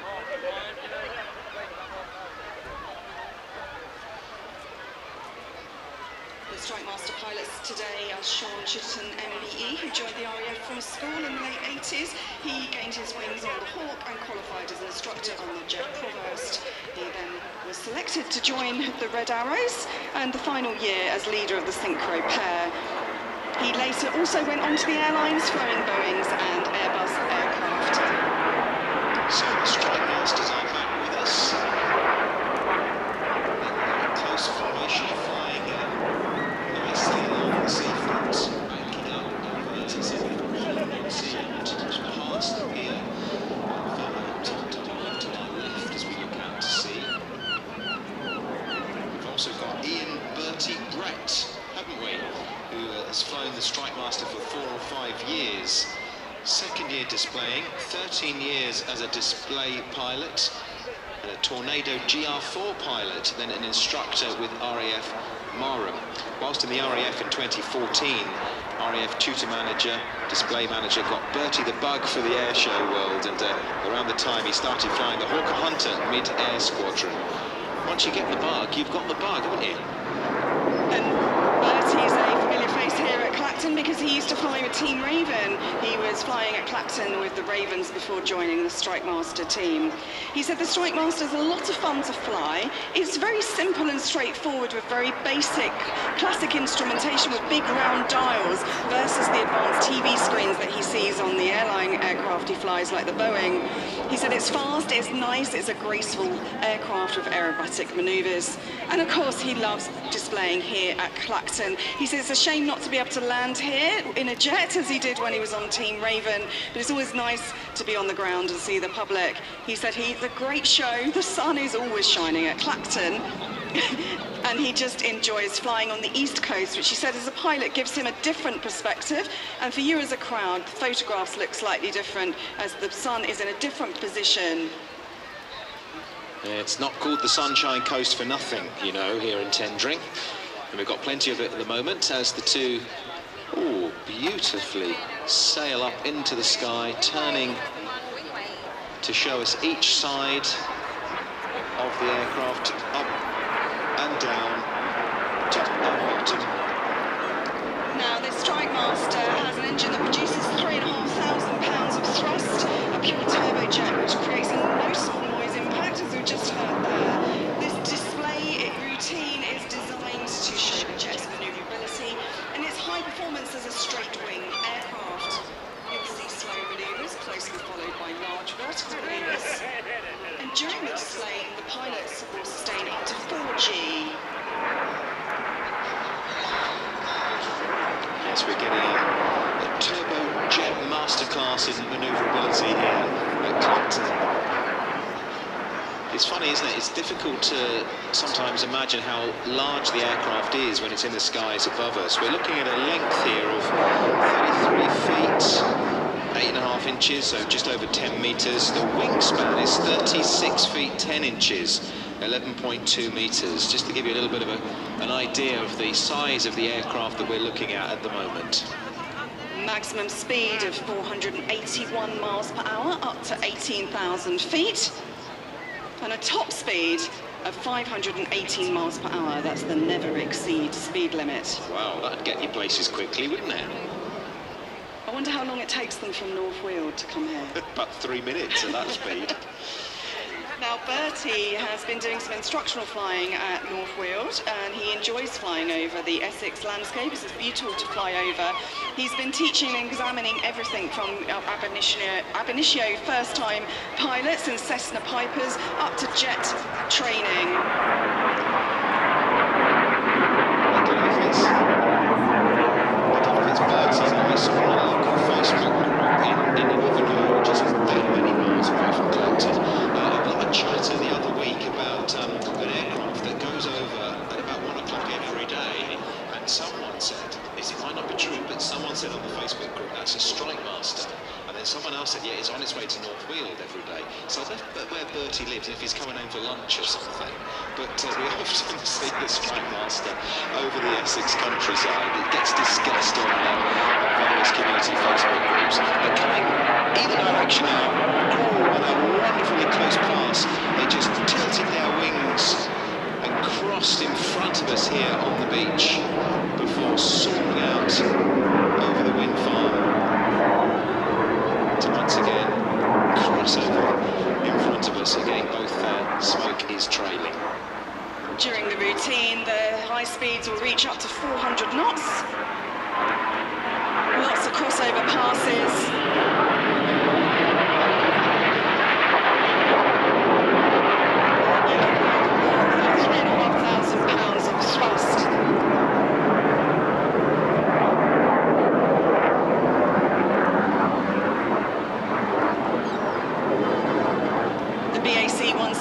Strikemaster is essentially an armed version of the Jet Proverse Mark V. The Strikemaster was modified with an uprated engine, wing hard points capable of carrying 4 500-pound Mark 82 bombs, 2 machine guns, new communication and navigation gear, a different electrical system, and a revised fuel system, including fuel tanks on the wingtips. Which we can see when we look closely like that. We get such a good view. Over the pier now, high into the sky, one after the other. This is a massive loop. I love it when they push up to the vertical and you can feel that roar in your chest as they accelerate.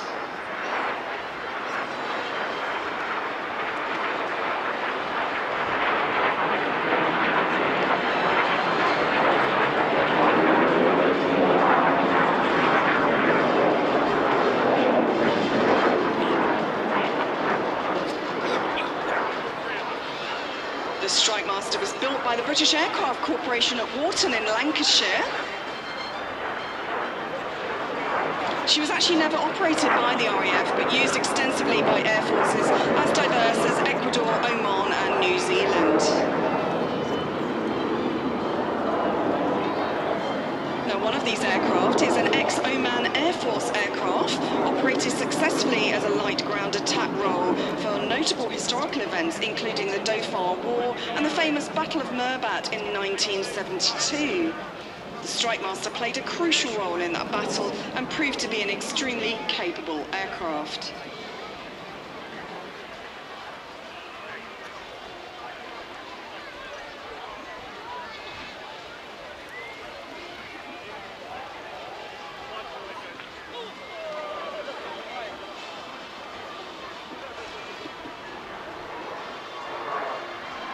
coming straight for us from the North Sea and up into the skies above. I thought they were going to do their own version of a heart then, with the smokers trailing as they turned up in the vertical, one left, one right, but the smoker's now gone off and they've peeled off in either direction.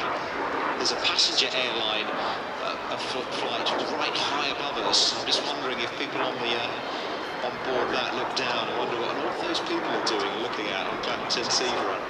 Now, of course, there's plenty of separation because we've got our strict rules that the aircraft pilots have to abide by, and they have up to 3,000 feet to fly their routines. And I'm just checking my notes, Ian, and when I interviewed Bertie last year, he said it took 12 minutes to transit from North Weald, just enough time to warm up, do a little bit of G and get themselves and the aircraft ready for the display.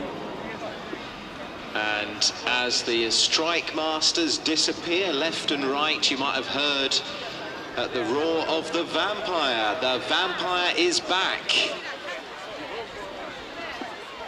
This aircraft with the double tail, very distinctive shape, showing the Martello Tower end of the seafront belly. She's now flying along towards the pier.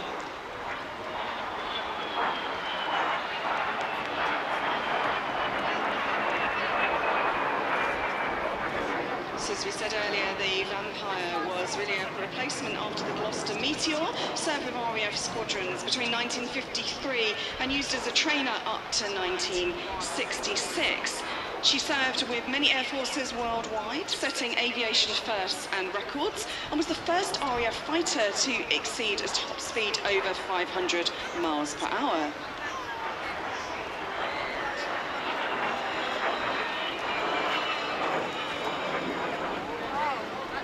One of those records was the first carrier landing and takeoff of a jet aircraft performed by test pilot Eric Winklebrown in 1945, when he landed and took off from HMS Ocean. On the 8th of June 1946, the Vampire was introduced to the British public when Fighter Command's 247 Squadron was given the honour of leading the flypast over London at the Victory Day celebrations.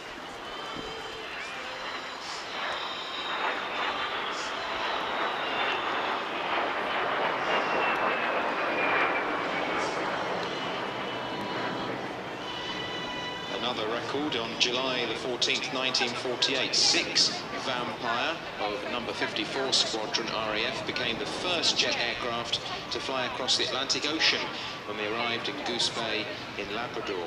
They went via Stornoway in the Outer Hebrides of Scotland, Iceland, Greenland. From Goose Bay Airfield they went on to Montreal to start the RAF's annual Goodwill Tour of Canada and the US, where they gave formation aerobatic displays.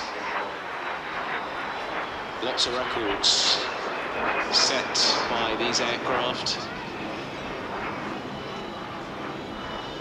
Almost 3,300 Vampires were built, a quarter of them under license in other countries. And the Vampire design was also developed into the de Havilland Venom fighter bomber, as well as the Naval Sea Vampire variants.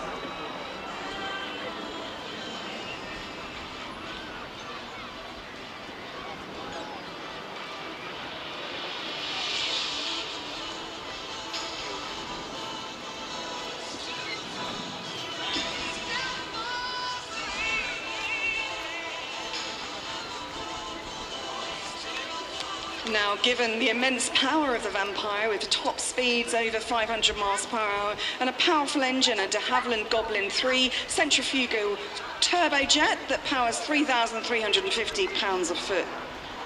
It's incredible to think that such a powerful aircraft can also fly so silently in stealth mode and oh so gracefully.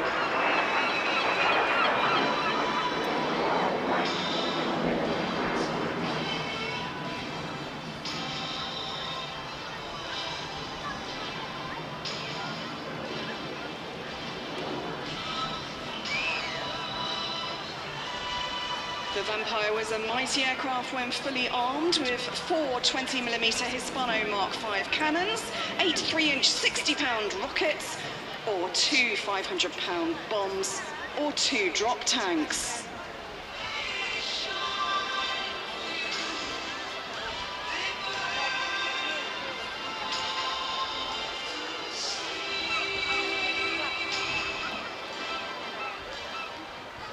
And eyes center of the crowd as the vampire creeps up on us, pulling up to the vertical, showing us the underbelly of the aircraft and that large fin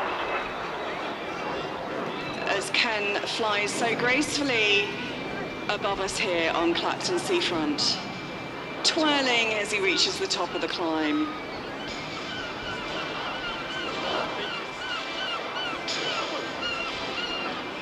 I said we had a lot of film stars with us today. This is another. This vampire can be seen alongside John Travolta in the movie adaptation of the Frederick Forsyth novel The Shepherd.